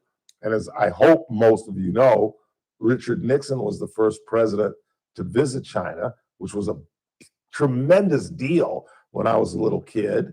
And the only reason that Nixon could pull it off was because Nixon's whole career, he was known as an anti-communist. He became well known in the Alger Hiss case when he was don't get this wrong, Ralph. I believe he was a senator at the time, because there are peculiar similarities between he and John Kennedy. They both were in the Navy. They both entered Congress in the same year. I believe it was 1946. They both became senators together in 1952. They actually liked each other, if you can believe that. They really, truly did. Kennedy respected Nixon. Nixon hated the Kennedys, but he respected John, but he hated the Kennedys because he grew up poor. And the Kennedys grew up with a silver spoon in their mouth, and I think resentment is a better word, but I don't have time to get into the whole Alger Hiss case. You're gonna have to Google that, but that's how he became famous, for being an anti-communist. And then he beat Helen Hagan Douglas out here in California for her congressional seat, which got his, or was it the Senate seat? I think it was the Senate seat in 52, where he made some comment that like stuck. He said something as, I think it's crude, and to think that it was done in the 50s, he said something to the effect that she was as pink as her panties or something like that, which was both misogynist and I thought tacky. But the whole point was that she was pink, that she was red, that she was communist. And so Nixon was one of the few guys that could have pulled that off, the visit to China, because he was so famous for being anti-communist. But I would love personally to go to China. Wouldn't that be a trip? Just not on I got so many other countries ahead of China, though. Italy, I think, is on the top of my list. Spain and Greece. And I'm going to do it. I'm telling you. I'm going to do it. Let's go ahead and take a break. When we come back, we'll talk about Marjorie Taylor Greene on The View today. You will hear from the Georgia Congresswoman. It was a weird interview. It really was. I'll tell you how and why when we come back. Then in the 5, we'll get into the shutdown. Day 35, we have tied now the all-time record. Both times occurring on Donald Trump's watch happened during the 16-20 run. I think it was in 2018, I think. Don't quote me on that. But again, the political prophet has spoken. This thing will be over by the end of the week. Democrats just wanted to hold out until Election Day because they think this Medicare, Medi-Cal, and healthcare is their ticket. And then they're going to be reinforced by their big victories tonight. And that will be their lead point going into the midterms next year. You can count on that, when we'll have only 4 Republican seats in a state with 40% Republican support. How can that be right? How can that possibly be okay? Politics is a strange game. Quick time out. You're listening to The Ralph Bailey Show on Newstalk 96.1, AM 1180, KRN, streaming live at kernradio.com. Newstalk 96.1. Messmaker. First Look with Scott Cox, 6 to 9 a.m. On the Wednesday edition of the First Look program, we got election results, including the fate of Prop 50. Ooh! We got medicine with Dr. Vip Dev, John Cox from the Californian with the news quiz, plus news, traffic, and weather. It's all happening 6 to 9 a.m. right here at Newstalk 96.1 and streaming live on the internet at kernradio.com. First Look with Scott Cox, 6 to 9 a.m. Newstalk 96.1 and AM 1180, KERN. We missed Daniel Petrie last week. He joins us again coming up this Thursday at 4:30 in his usual spot. And this will be the first time we get to talk to him since Jerome Powell raised Fed rates. So it'll be an interesting discussion this Thursday. Hope you'll keep it locked on Newstalk 96.1, where we're streaming live at kernradio.com. And of course, you know what Messmaker and Petrie Wealth Advisors are all about. I talk about it 5 days a week. They're all about retirement. I know I'm starting to contemplate it, and if you're over 50, you should be thinking about it, and you should be calling Daniel Petrie at 395-9400, 395-9400. And, of course, his office is located right on the corner of 21st and Oak. Daniel Petrie, the folks at Messmaker and Petrie Wealth Advisors. This broadcast is for informational purposes only. Does not constitute a solicitation or offer to buy or sell any security, future, option, or other financial instrument, or to offer or provide any investment advisory or other services to any person in any jurisdiction by Daniel Petrie or MPWAE, DBA, Messmaker, and Petrie Wealth Advisors. Any views expressed in this broadcast by us are prepared based upon the information available to us at the time, and we are under no obligation to update our views. Must qualify for enrollment. Results may vary. Attention! Have you racked up $10,000 or more in credit card debt? Are you barely getting by making minimum payments? With credit card debt reaching all-time highs, National Debt Relief is notifying consumers about significant debt relief options currently being made available to help those with overwhelming credit card debt. These options may reduce a large portion of credit card debt for those who qualify. You don't need to declare bankruptcy or take out a consolidation loan, and you may only have to pay back a fraction of what you owe, even if you have bad credit. National Debt Relief has already reduced the credit card debt for more than 550,000 consumers, so don't wait. If you owe $10,000, $20,000, or even $100,000 in credit card debt, you can now take advantage of this financial debt relief as the cost of living continues to skyrocket. To check what debt reduction you may qualify for, call 800-399-7272. 800-399-7272. Again, that's 800-399-7272. Christmas is a time for hope, caring, love, good cheer, sharing, and understanding. And the fine staff at Smith's Bakery is hoping to help make your celebration even more enjoyable with their holiday treats. No holiday is complete without some holiday cookies, cakes, seasonal breads, or pies. Smith's Bakery has been a Bakersfield tradition since 1945. With 8 locations to serve you. Merry Christmas and Feliz Navidad from the Smiths Family Bakery to yours. You've got your whole life ahead of you, so choose a Medicare plan you can count on. And that's what you get with a Medicare Advantage plan from United Healthcare. With more than 45 years' experience serving its members, United Healthcare has plans with low monthly premiums that fit your life today and as your needs change tomorrow. The Medicare annual enrollment period ends December 7th. So go to uhc.com/Medicare today.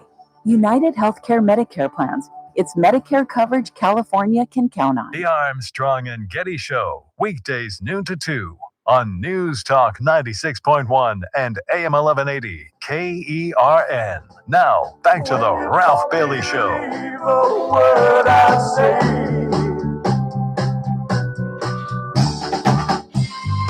We can go on together, making this small. And we can build our dreams on suspicious minds.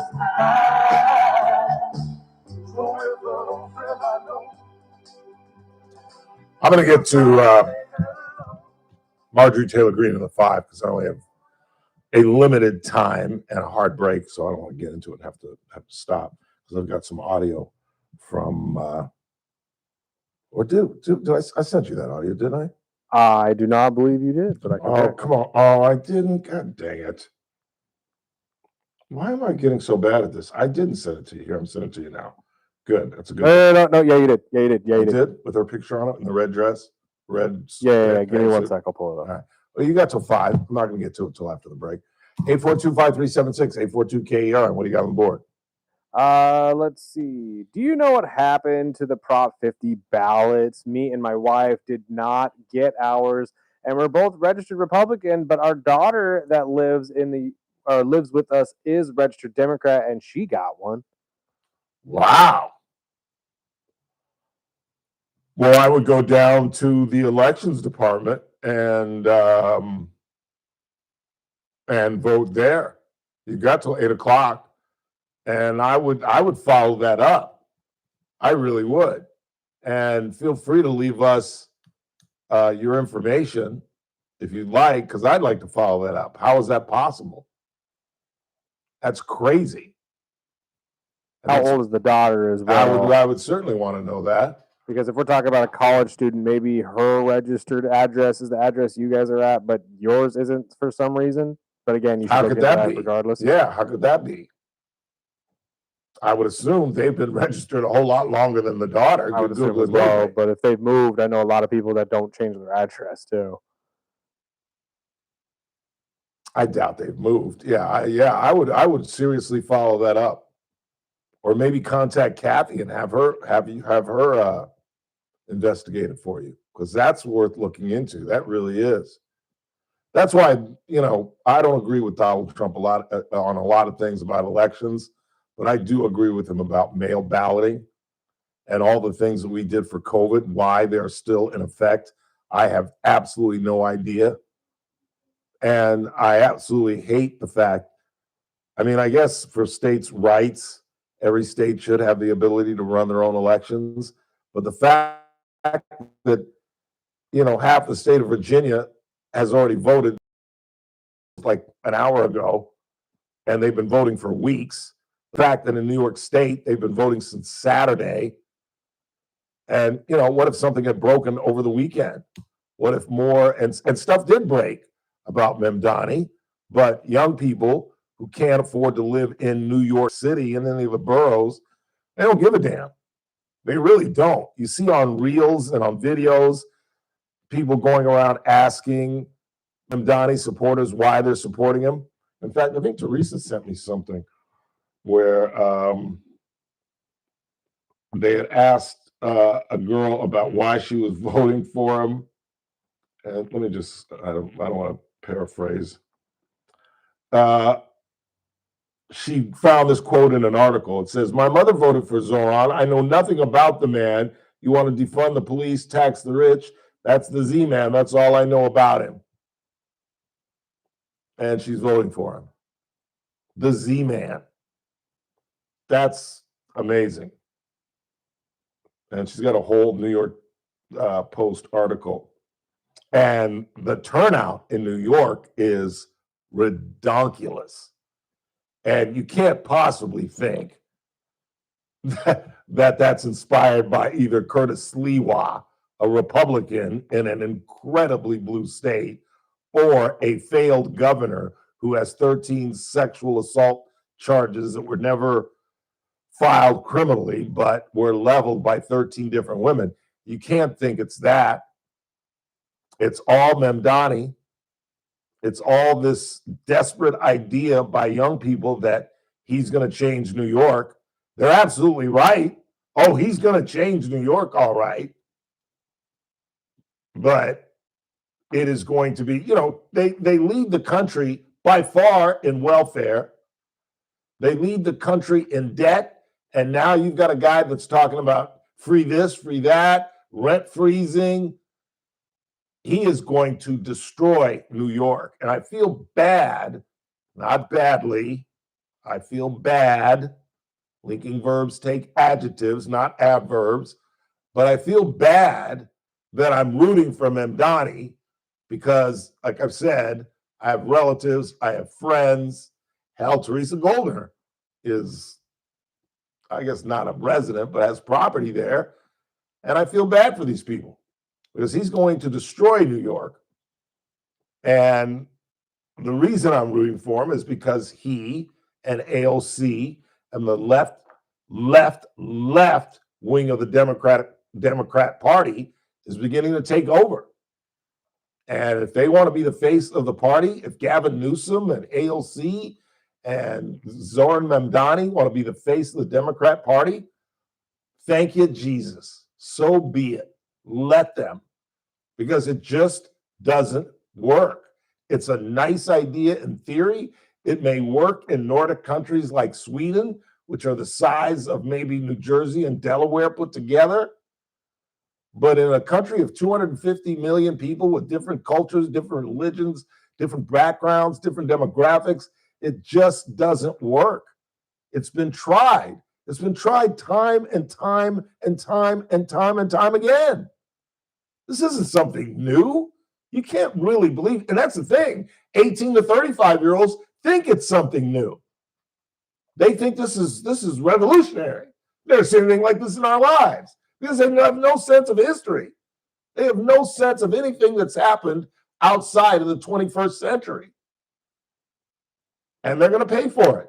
That's why I'm sorry. I am rooting for them. You get what you deserve. And they're going to get Mamdani. And he's going to turn that town upside down. Businesses will hightail it out. Why Curtis Sliwa is still in this thing, polling at 11%, claiming that he's going to be the biggest upset since Ali beat Sonny Liston.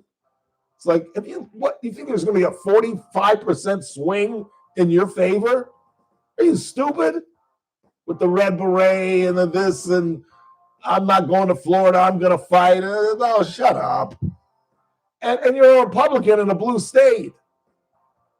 We'll update you on some of those races, but we'll talk about Marjorie Taylor Greene's debut on The View next.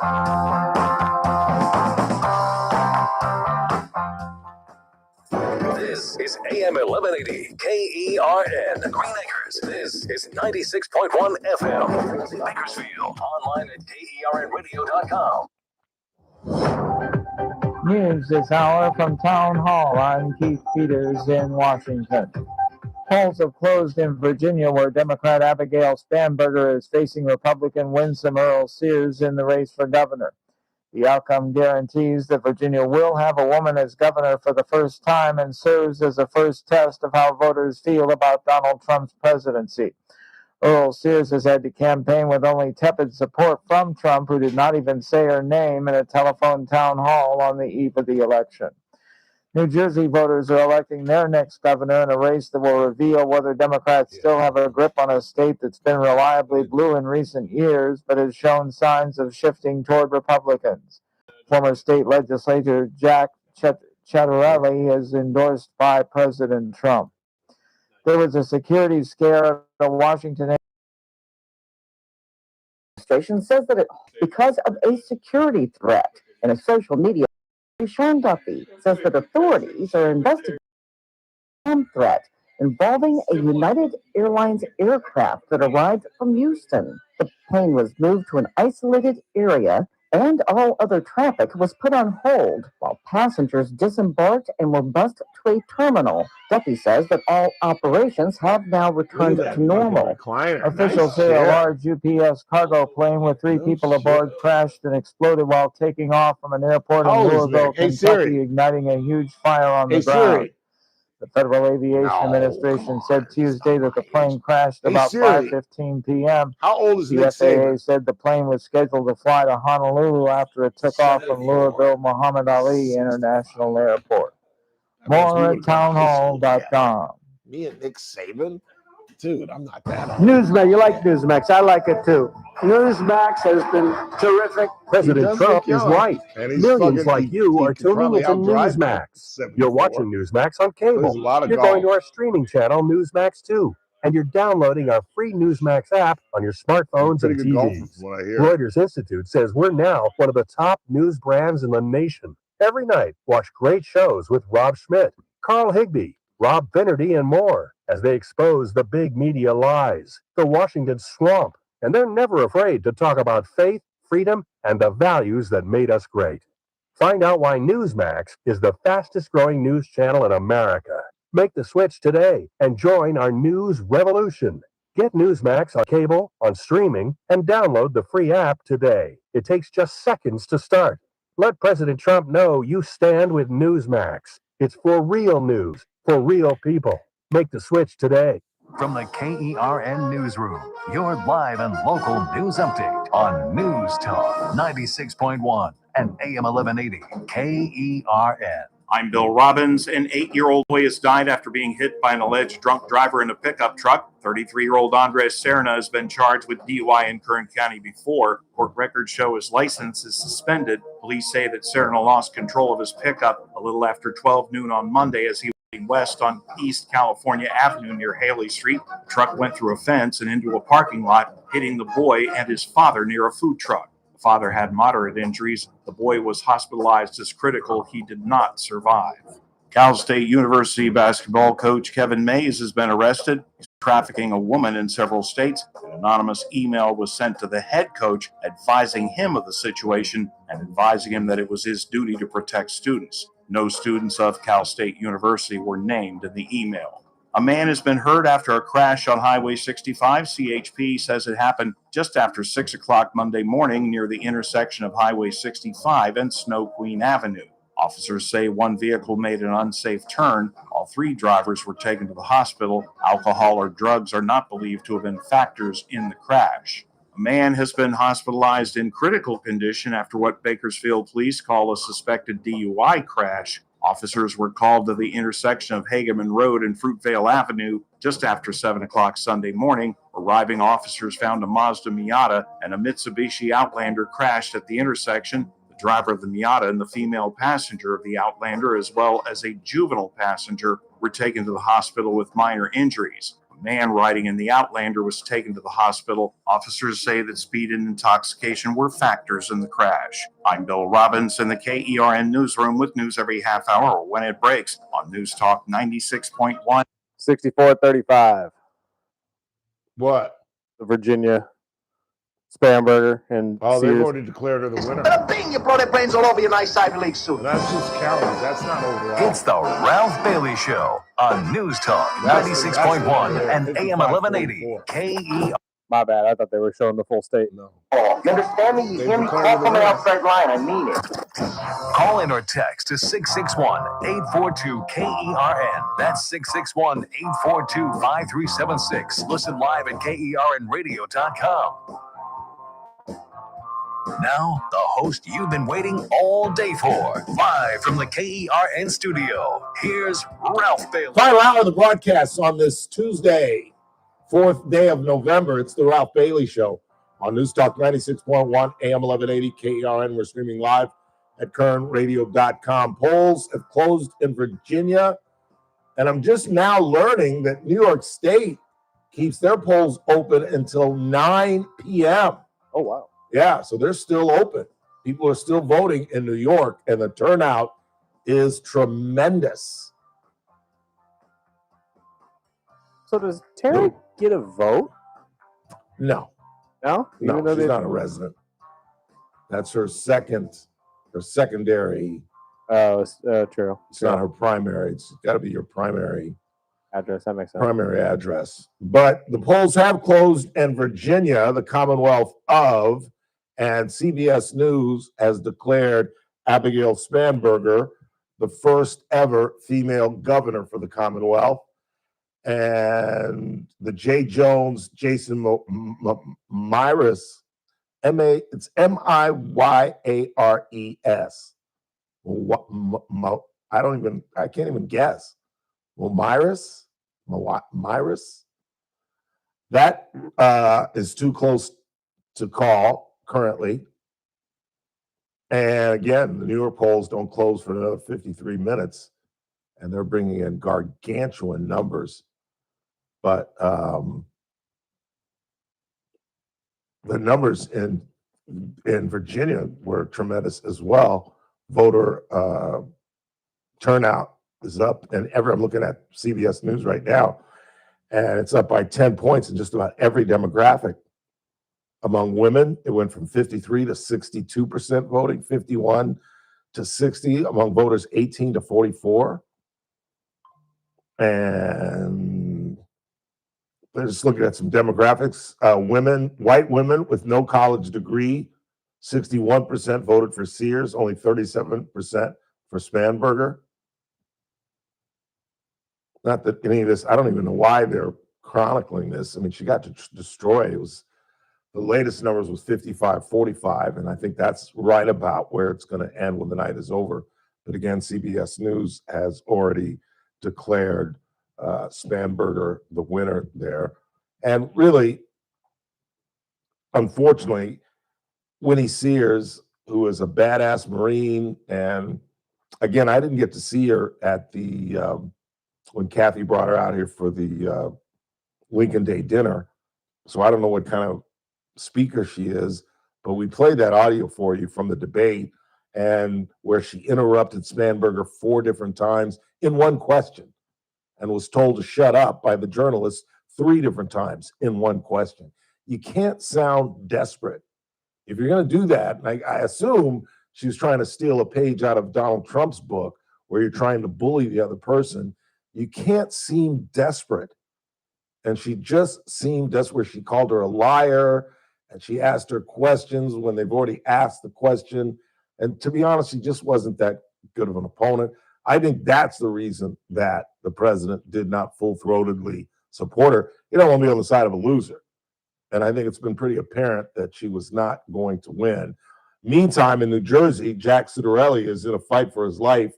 This is the second time he's run for governor. He almost defeated the incumbent Phil Murphy, who is not very popular in New Jersey, even though he did narrowly win a second term over Ciattarelli 4 years ago by 2 percentage points. He is now in the fight of his life with Mikey Sherrill, a female.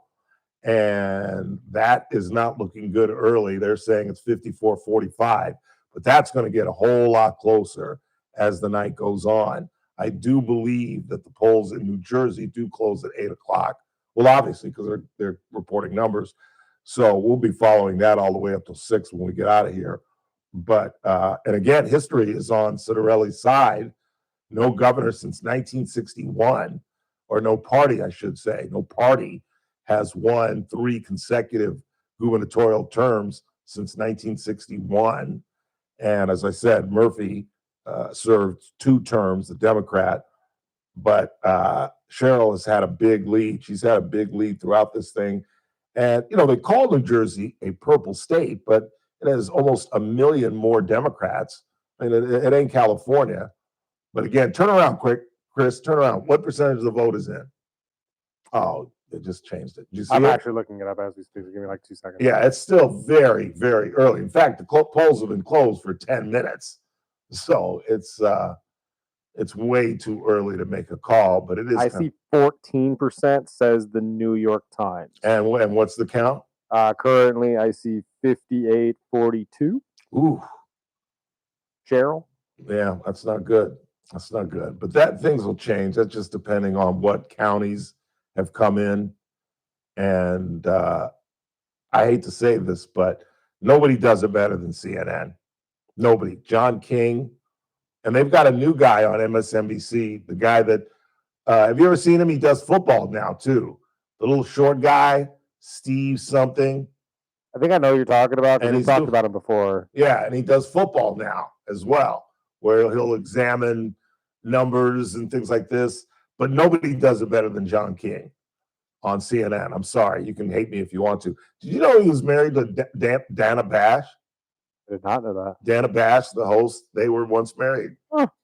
I'm telling you, particularly in journalism and in weird jobs like that, inter-office dating is common.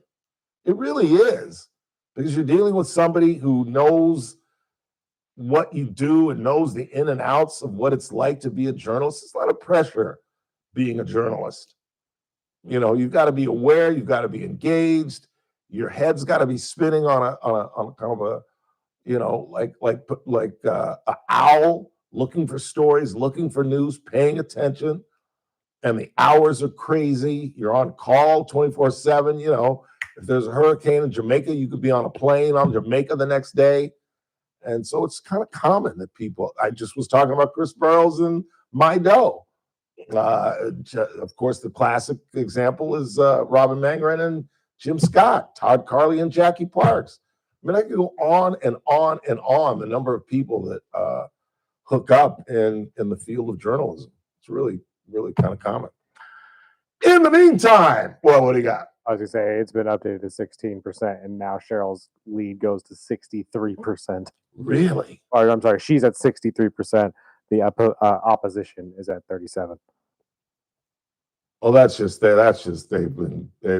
counting Democratic counties, because that's going to be close. I'm guessing. I predicted Citarelli's going to win just because of history, but that'll be within 5 or 6 points. We'll follow that, because again, polls have been closed there for 13 minutes, so these are really, really early numbers. But that race is going to get extremely close. I predict it will be close even before we get out of here. In the meantime, in one of the more bizarre interviews, the ladies of The View invited Marjorie Taylor Greene, and everyone knows the only reason, the sole exclusive reason they invited Marjorie Taylor Greene is because she's now starting to move away from her party. She's now beginning to criticize Donald Trump. She's criticized Donald Trump on Ukraine. She's criticized the Republican Party on the shutdown. She's criticized the Republican Party on extending the Affordable Care Act tax credits. So now they brought her in. You know what I'm saying? During her heyday, when she was a full-throated supporter of Donald Trump, there is no way in hell they would have invited this woman. And I'm telling you, the interview was as softball. They made one allusion to her wackiness, because and at one point, Sonny Hostin said, I can't even recognize you. you're not the woman that I said. And she was really articulate. Marjorie Taylor Greene was. She really was sane, which I have often accused her of not being. She said, you know, I think that you perceive me, and I think you all understand this as she's talking to the ladies, that oftentimes you're perceived by clips or things you read, messages and things like that. And there was an allusion to her support of QAnon, and she said she doesn't support that anymore. But they didn't ask her about screaming at Joe Biden and saying you're a liar during the State of the Union. They didn't really ask her any really tough questions about some of her more bizarre behavior in the past. But she came on very sane. And in fact, they had shared a funny moment with Joy Behar, who I'm telling you, before she became a political, I can't even say that out loud, Joy Behar, Whoopi Goldberg, political commentators.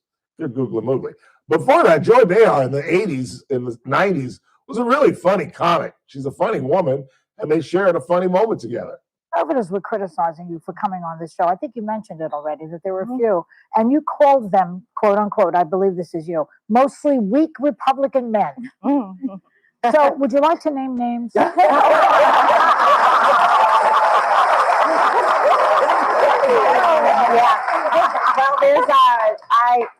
I think there's a lot of paid social media influencers.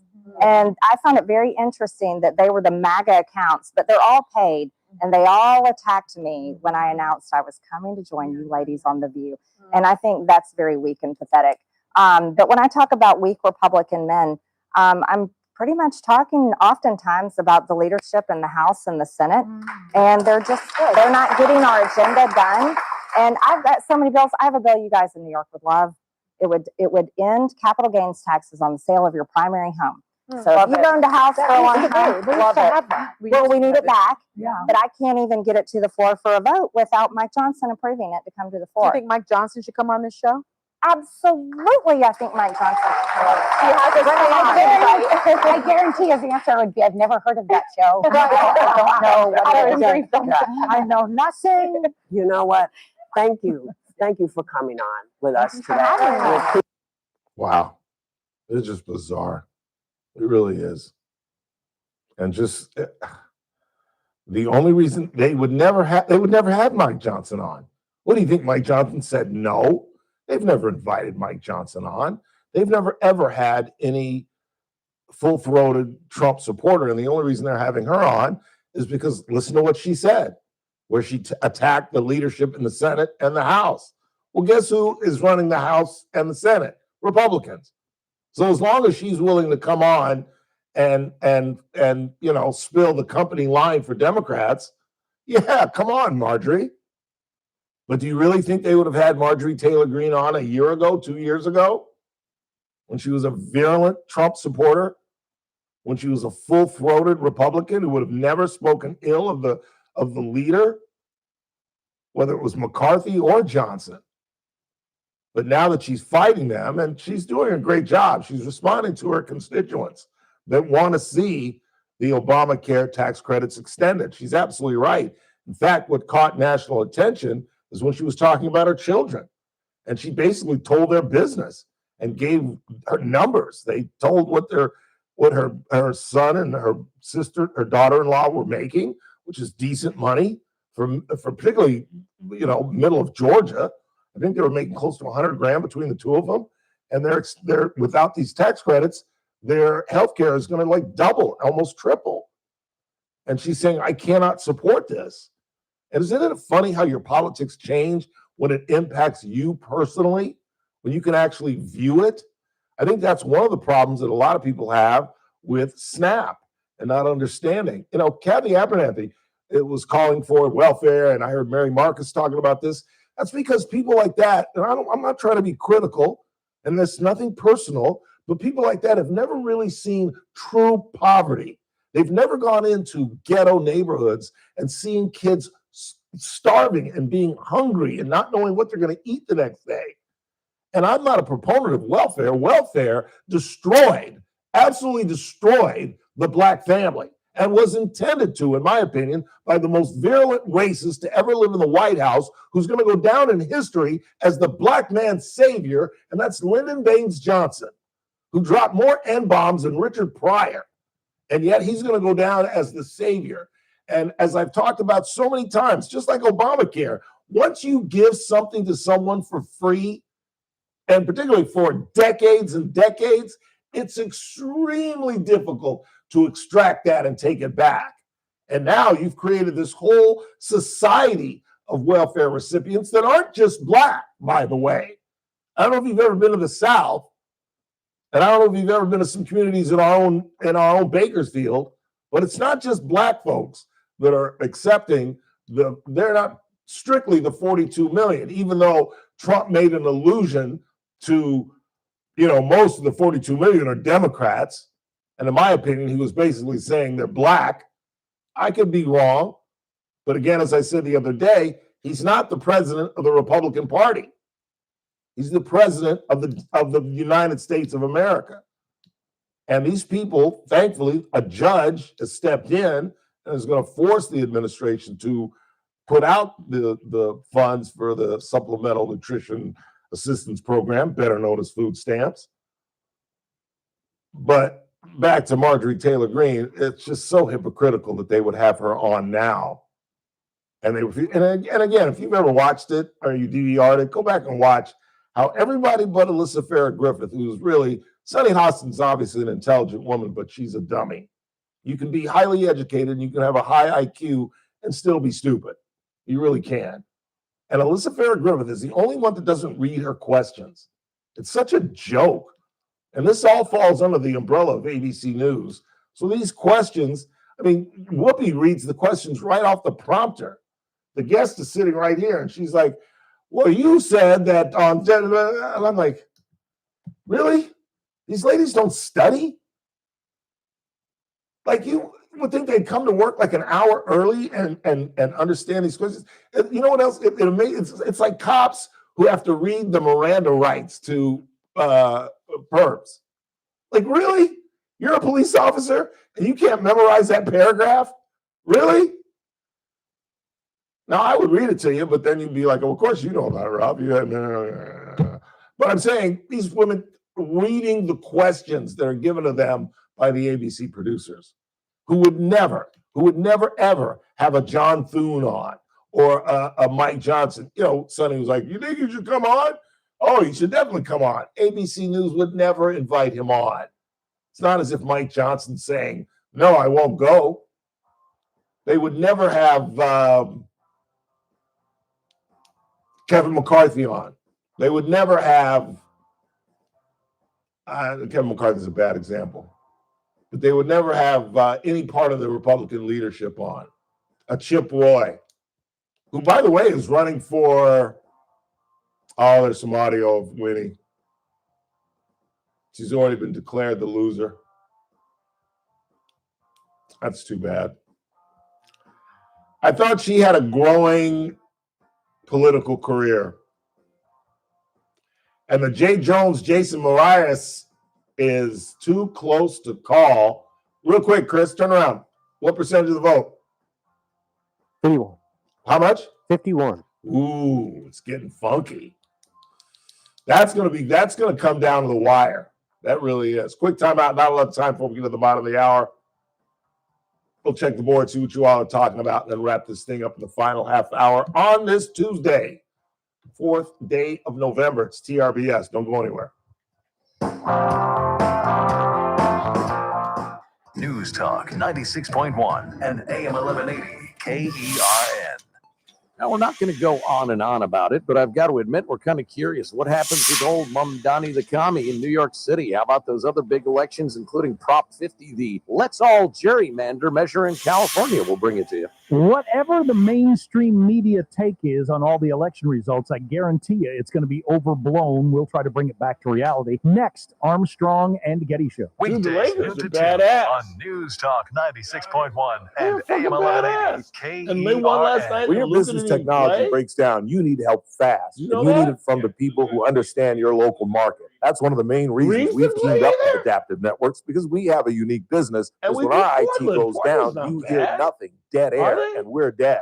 Adaptive Networks isn't some faceless call center in another state. They're right here in our community with local technicians who know Kern County businesses inside and out. And while other IT companies make you wait hours or even days for support, we just can't afford that. All these guys Adaptive Networks delivers lightning fast response times. We're talking minutes, not hours, because when your systems are down, every minute counts. Their team doesn't just fix your problem quickly. They treat you like the neighbor you are. Real people, real solutions, real results. Call Adaptive Networks today, 661-241-0638, or visit adaptive-net.com. Adaptive Networks, your local IT experts, always here when you need them. The annual enrollment period for Medicare is here. That means that it is time for you to select your Medicare plan for 2026. This annual enrollment period, choose a name you already trust. Select Kern Family Healthcare Medicare, D-SNP, a new option for people who have both Medicare and Medi-Cal. For over 29 years, Kern Family Healthcare has been a trusted name in Medi-Cal. Now, we're here to support your Medicare journey too. Call 1-866-661-3767. Again, that's 1-866-661-3767. Or visit www.kernfamilyhealthcare.com/Medicare to learn more and enroll. Start your Medicare journey with local care you trust. Choose Kern Family Healthcare. Kern Family Healthcare Medicare is an HMO D-SNP plan with a Medicare contract and a contract with the California Medicaid program. Enrollment in Kern Family Healthcare Medicare HMO D-SNP depends on contract renewal. Welcome to Sundale Country Club, your home for golf, family, and friends. Sundale is more than golf. It's a jewel in the heart of Bakersfield, the proud home of the award-winning Phoenix restaurant, combining upscale dining with magnificent golf course views. Sundale Country Club will soon be your favorite getaway without even leaving town. To reserve a tea time or make a dining reservation, call 661-831-4200. Open to all, but ask about our membership benefits. Golf, family, and friends. It all comes together at Sundale Country Club. The Condors return to action this weekend with two big games. Friday, it's the first $3 Beer Friday with Michelob Ultra and Mango Kart cans, just $3 from doors open to the start of the second period. Presented by Grapevine MSP. Saturday is Patriotic Night as we honor the best country in the world with a specialty jersey auction for charity. Presented by KG217 and Kern County Public Works Department. Condors are home Friday and Saturday. Fun starts at just $15 at condorstown.com or by calling 324-POP. This is Condorstown. The Clay Travis and Buck Sexton Show, live 9 to noon. Now, back to the Ralph Bailey Show on News Talk 96.1 and AM 1180 KERN. Yeah, he doesn't have to run for another 5 years.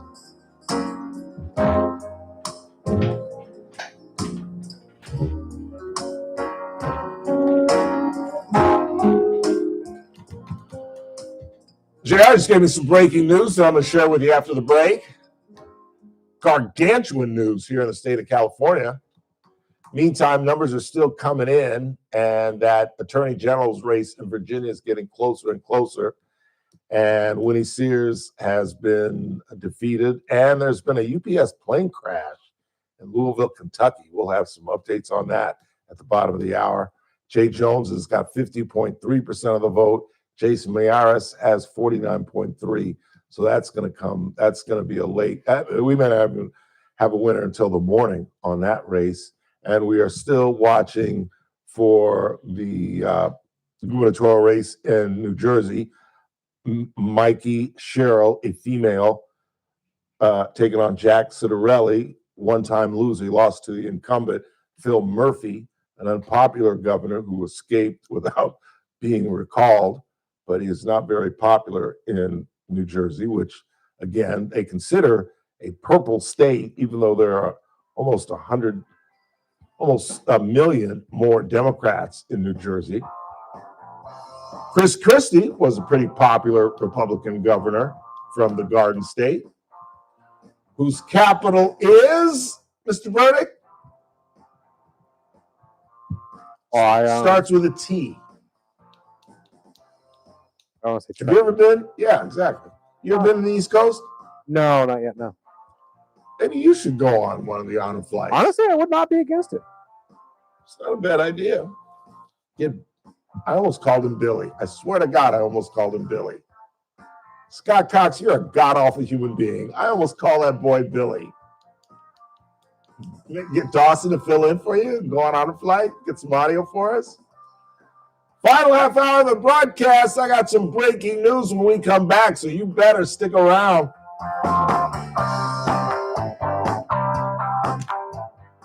News Talk 96.1 and AM 1180 KERN. This is an SRN News special report. I'm Keith Peters in Washington. Former Congresswoman Abigail Spanberger has won Virginia's election for governor. Her win gives Democrats a boost heading into the 2026 midterm elections and compels Republicans to consider how President Donald Trump and his allies might fare in battleground states and districts. I don't know why. Spanberger defeated Marine veteran and Republican Lieutenant Governor Winsome Earl Sears in a campaign heavily centered on economic issues. When I order it. Spanberger is a former CIA case officer, and she served 6 years in Congress. Her victory flips Virginia's executive mansion from GOP control. Virginia voters also are choosing other statewide offices and settling control of the House of Delegates. This has been an SRN News special report. News Talk 96.1 and AM 1180 KERN. From the KERN Newsroom, your live and local news update on News Talk 96.1 and AM 1180 KERN. I'm Bill Robbins. An 8-year-old boy has died after being hit by an alleged drunk driver in a pickup truck. 33-year-old Andres Serna has been charged with DUI in Kern County before. Court records show his license is suspended. Police say that Serna lost control of his pickup a little after 12 noon on Monday as he was heading west on East California Avenue near Haley Street. The truck went through a fence and into a parking lot, hitting the boy and his father near a food truck. The father had moderate injuries. The boy was hospitalized as critical. He did not survive.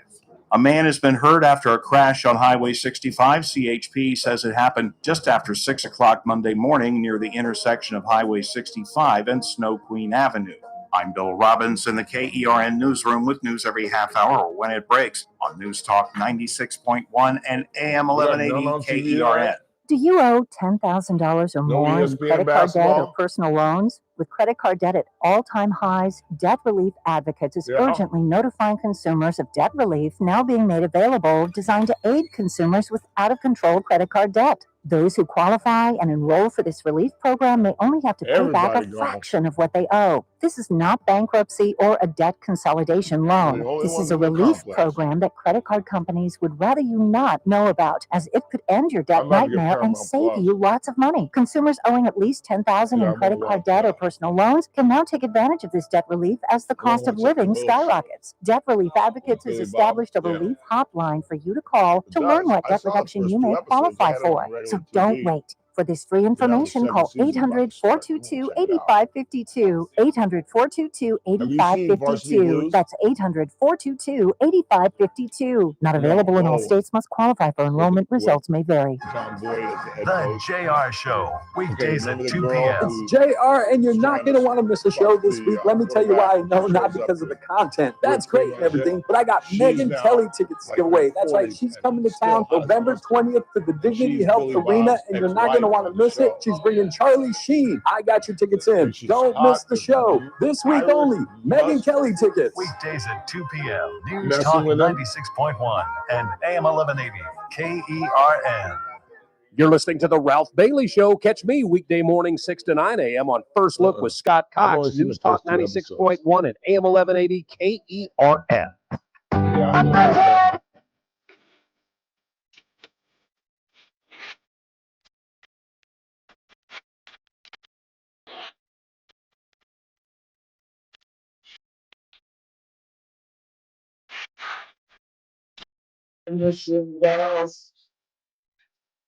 I was thinking to myself, this could be heaven and this could be hell.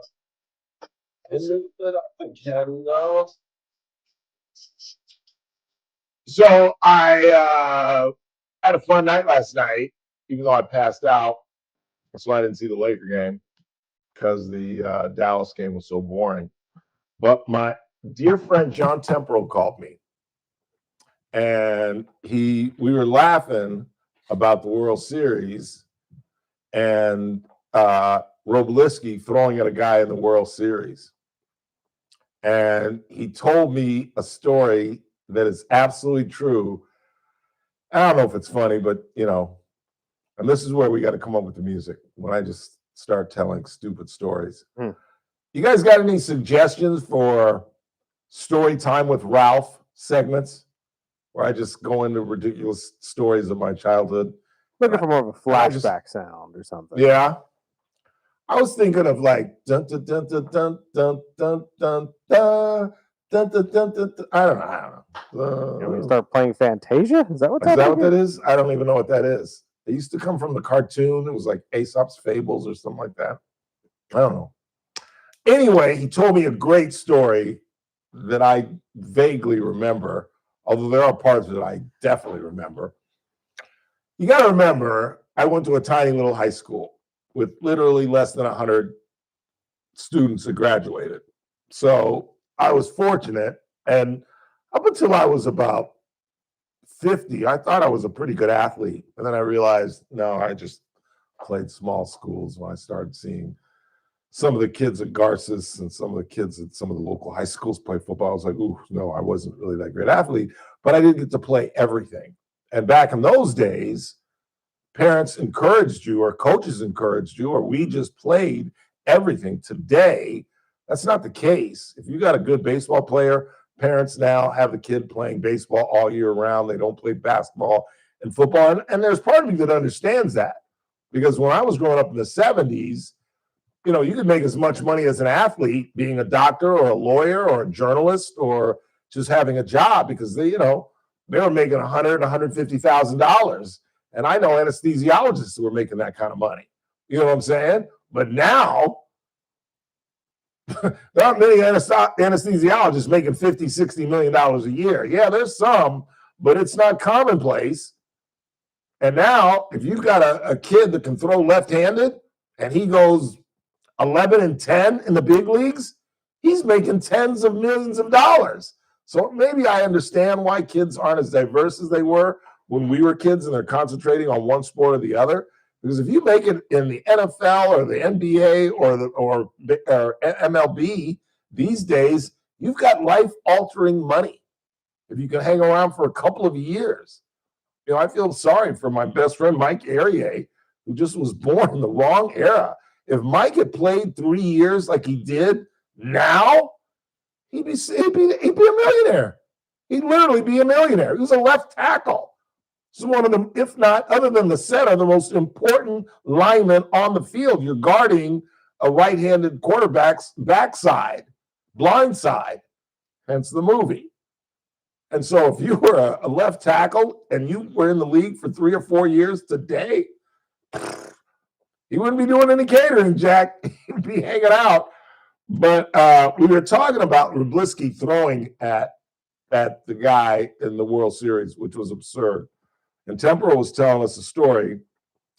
Again, I preface it because we got to play everything, because in a basketball game, we were playing our arch rivals, Montclair Prep, where Eve Plum graduated. She was Marsha. She was Jan on the Brady Bunch.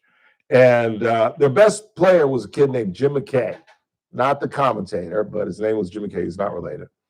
And we were playing basketball, and he was their center. He was 6'3", which goes to show you the level of basketball we were playing. He'd be a 6'3" center in our league. And we were going for a rebound, and he purposely hit me in the head with his elbow. And I pushed him, and he pushed me, and they got in between us, and that was the end of it. It wasn't that big a deal. And I forgot all about it. Now it's baseball season. I'm the leadoff hitter. It's the first at bat. We're playing Montclair at their place. And first pitch, McKay hits me right in the ribs. First pitch, fastball, right in the ribs.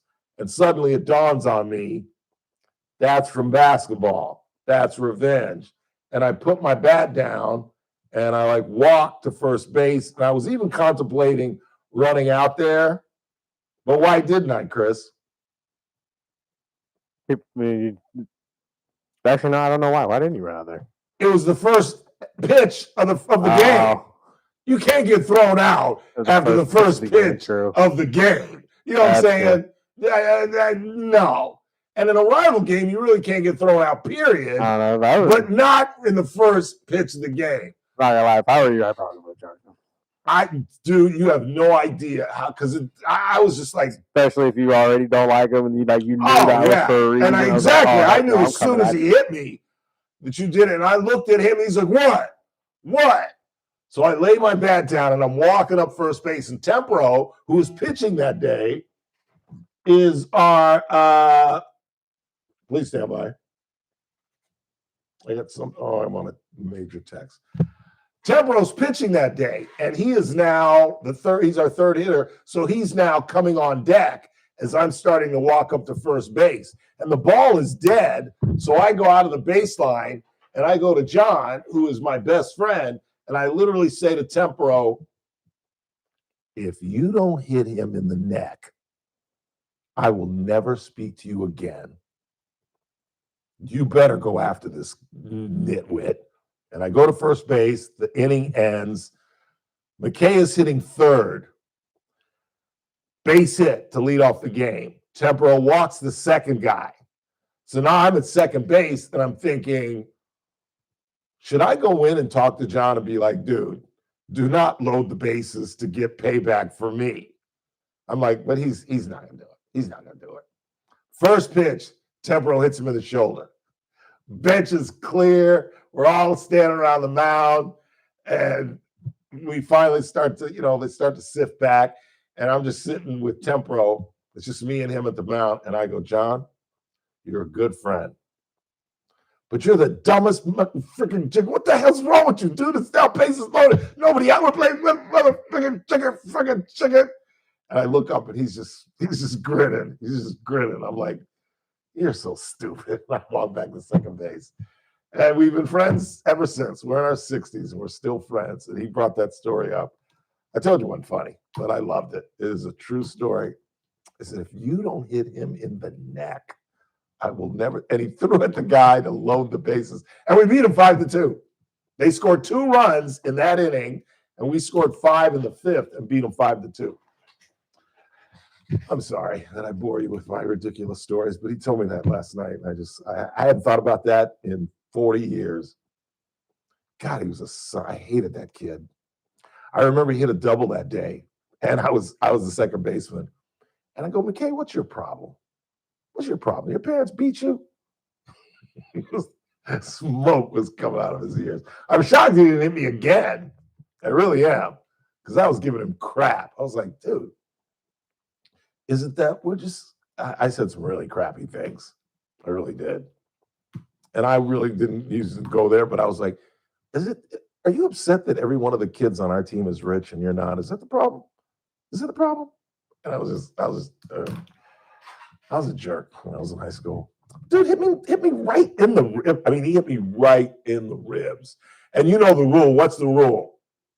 And that just keep nowhere near the face, really. Well, no, but when you get hit, what don't you do? You don't rub. You never rub. You never rub. And dude, I walked up to first base like this. I was like, and I looked at him. He's like, what? And I was like, God, I was just going to run and just tackle us because he's a big kid. I wasn't going to throw fists with him. I'm not stupid. But I was going to run and just try to tackle him and throw him. But I was like, we've been playing for 3 minutes. I can't get tossed. Yeah, I didn't really think about that. But you're right. You can't really do it on the first pitch. And it never dawned on me. You would think I'd be smart enough to go, this guy's going to throw at me. Because we would have had it at the basketball game when he hit me. So we're going for a rebound. I'm coming in.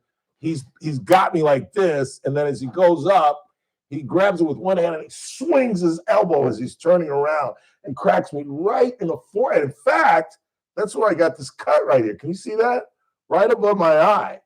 They had to stop the game, and I never got it. I think, did my dad? No, my dad did this one. My dad did the one I got in football. But he cut my eye, and I pushed him and was going to go after him. And it never, I went up to the home plate like thinking, just another game with Montclair.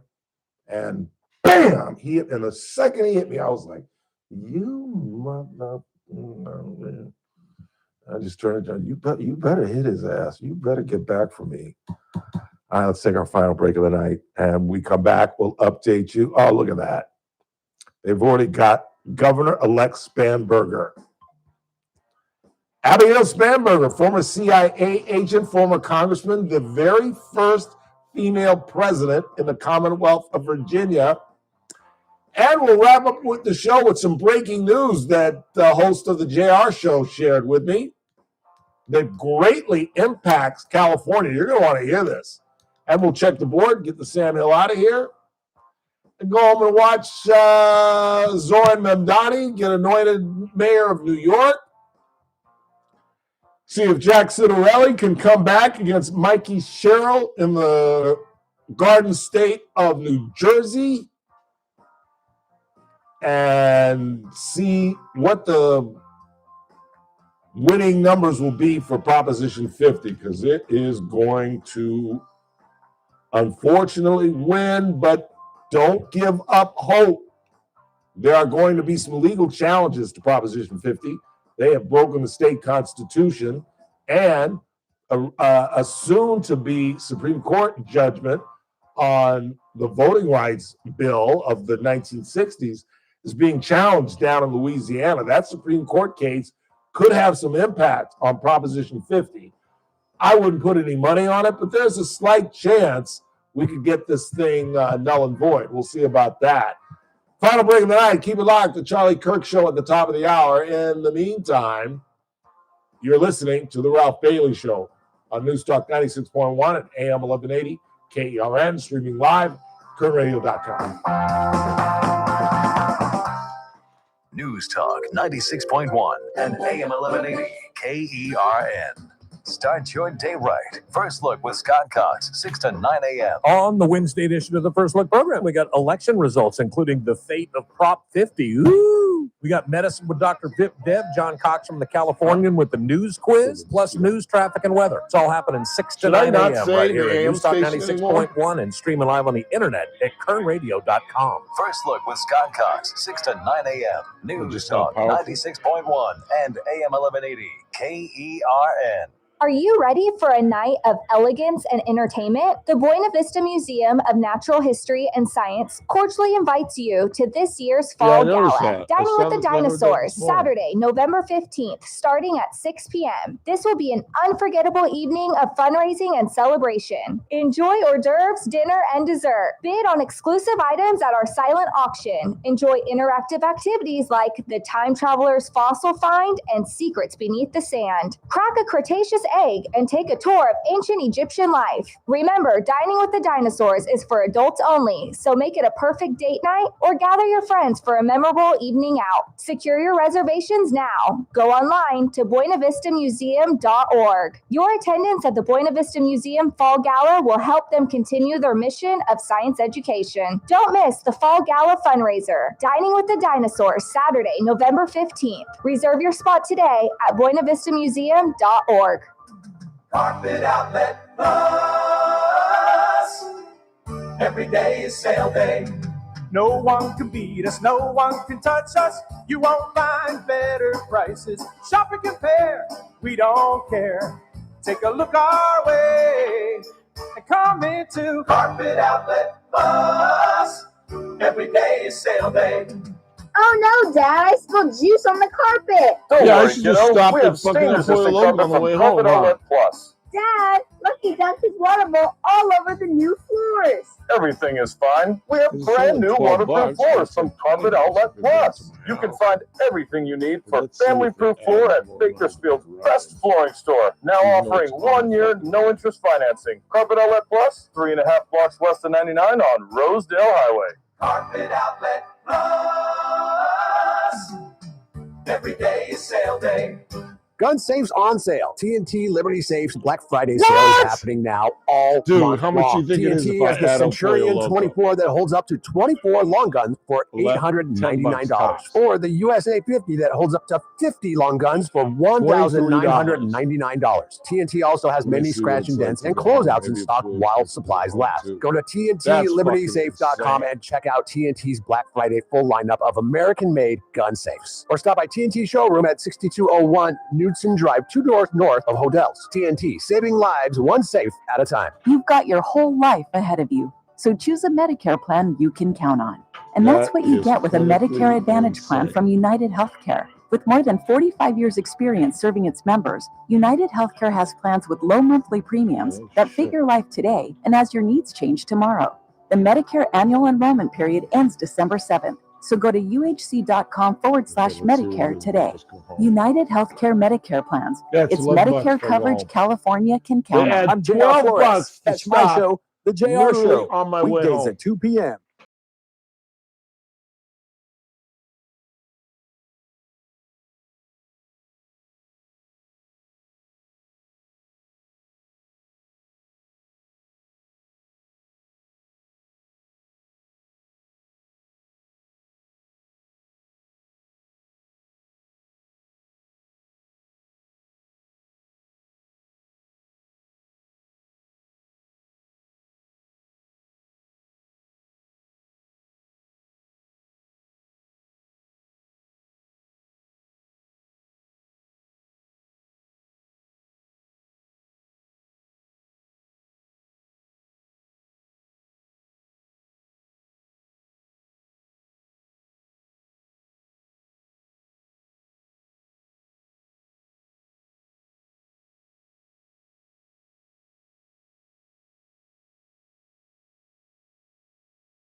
Three 842-KER on the breaking news that JR shared with me. Senator Alex Padilla says he is not running for governor of the great state of California. This is gargantuan. I predicted and assumed that Padilla, once Katie Porter has tripped and fallen, once Kamala Harris ruled it out, that he was the biggest name with the biggest money in the Democratic Party, because as crazy as it sounds, Katie Porter is still in the polls the leading Democrat. And as we talked about, as crazy as it is, because I never saw this coming, Steve Hilton, the English commentator, podcaster, expert, he's often on Bill Maher. He's a very articulate cat. I didn't think he'd have the money to run a statewide race in a state that is as big as a country, but he is the leading vote getter in the latest poll, with Chad Bianco, the sheriff down in Riverside County, finishing third. Now, again, as I hope most of you know, we've changed our system in the state of California.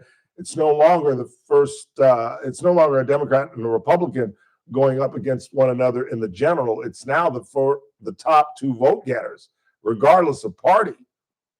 And I guess they don't have to join forces in the primary, because one of them has to, you would think, fall into that second slot, because they're the only three, Hilton, Katie Porter, and Bianco, who are in double digits right now. Now, again, it's ridiculously early, but Villaraigosa, who Kathy suggested might win, Anthony Villaraigosa, the former mayor of New York, I got bit by like a spider on my bicep last night. God, I was putting on a shirt, and I think it was in the shirt, because I thought it was like a something in the shirt, and I think it was in the shirt when I put it on. But anyway, this is big news, I think, because I think Katie Porter is ridiculously beatable, particularly in a general election. The interviews that she's had, the famous one where she cursed out her own staffer who was simply trying to prevent her from making a fool of herself with one of the Biden administration people in a visual conversation over the phone. And there are others. We played you that audio from the Bill Maher show where she attacked Riley Gaines and said that Riley Gaines was fighting the transgender athlete situation so she can get likes and clicks. That's a direct quote. And thank God Pierce Morgan was part of the panel and said, I don't think she's looking for clicks and likes. She's speaking up. She went up against, what is his name, Leah Thompson, and was beaten by 50 seconds, by damn near a minute, by a biological man. And that inspired her. That was her motivation to fight for every woman. And that's what Pierce Morgan had to tell Katie Porter. She said, well, I think she's doing it on for her own sentiment, and she has a right to do that. I'll defend it, but that's why she's doing it. And Pierce Morgan looked at her like, no, I think she's speaking up for every woman who, many can't make the team now because that biological male is taking one of the slots. So that woman that would have been the 10th person on the team is now 11th and is now sitting at home as opposed to playing volleyball or swimming or whatever the hell it is. And B, the safety factor that women are getting hurt by biological males that participate. And C, the issue of the locker room and men with swinging peni are walking around in teenage locker rooms. Just doesn't make any sense. And so she's being Katie Porter, incredibly beatable. You know, I know it's bizarre to predict it, but God, we could screw around and have a Republican governor. Can you imagine? I am absolutely blown away that Alex Padilla doesn't want to get into this thing. And I can't, can y'all come up with another big name Democrat who might jump into this thing? I think technically Rick Caruso, who's really a Republican, but changed because he lives in LA and is a Democrat. He ran for mayor twice, ran against Karen Bass and lost as a Republican because, you know, inside the 405, you're going to win as a Republican. Ain't going to happen. And I think out of just common sense, he changed his party, but he's a Republican who would get major crossover votes. He'd get a number of Democratic votes just because he's got D behind his name. And those of us who know Rick Caruso, I think most of you are pretty familiar with his record down in Los Angeles, know that deep in his heart, he thinks like a Republican. So I'm good with that. I think he's going to get in. I think he's got the kind of money and the kind of power and criticism of Karen Bass and others that could catapult him to a win. But Padilla not running is gargantuan because I don't know. Oh, look at that. Look at that. How many votes? What's the vote count in New Jersey? Did you see it? 36. God, and Jack Cottarelli is getting clobbered. I didn't see that coming. I didn't think he'd win. I told you guys this was going to be a bad night for Republicans. He's trending upwards technically. Is he? It's about at 38 right here at the New York Times, and she's at 58. He's at 42. Well, that's 16 points, though. But he was down by considerably more. Yeah. Yeah, it's going to tighten up. Like I said, I suspect it'll be within 7 points by the end of the night, but and what was the percentage? 38% of the vote? 38 is what the New York Times is saying. So you've got 60% of the vote. Yeah, it's going to get tight, but that's a tough comeback. That's a tough comeback. But again, history's on our side if you're a Republican.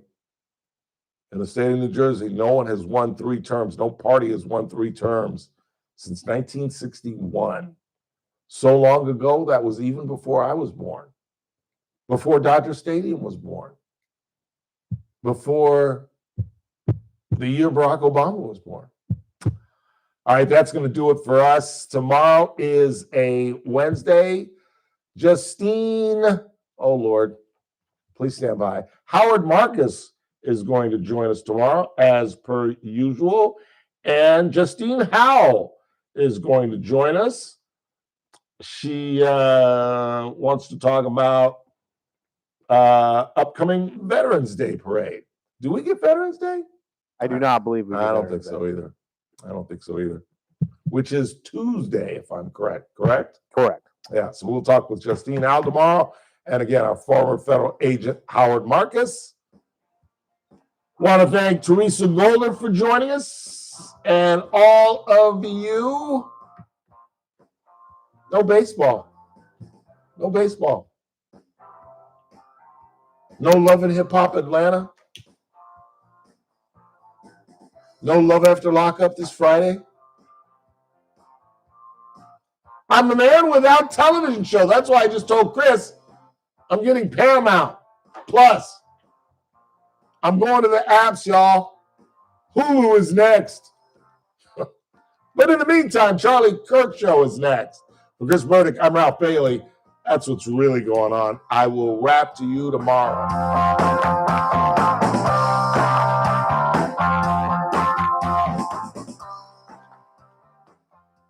This is AM 1180 KERN. Green Acres. This is 96.1 FM.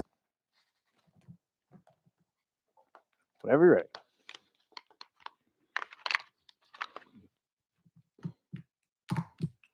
Three, two. So now with the November election in our rearview mirror, I guarantee you Democrats will come to the table and this shutdown will be shut down by Friday, which illustrates what their true motivation was to use health care to get them over the hump in the November 4th election. 3, 2, it's that man again. Look what's coming up on the Wednesday TRBS. Well, it's Wednesday. Our former federal agent Howard Marcus joins us. And Justine Howell will tell you all about next week's Veterans Day Parade. All of that. Plus me at 3. It's TRBS. News Talk 96.1 AM 1180 KRN. I'll see you at 3.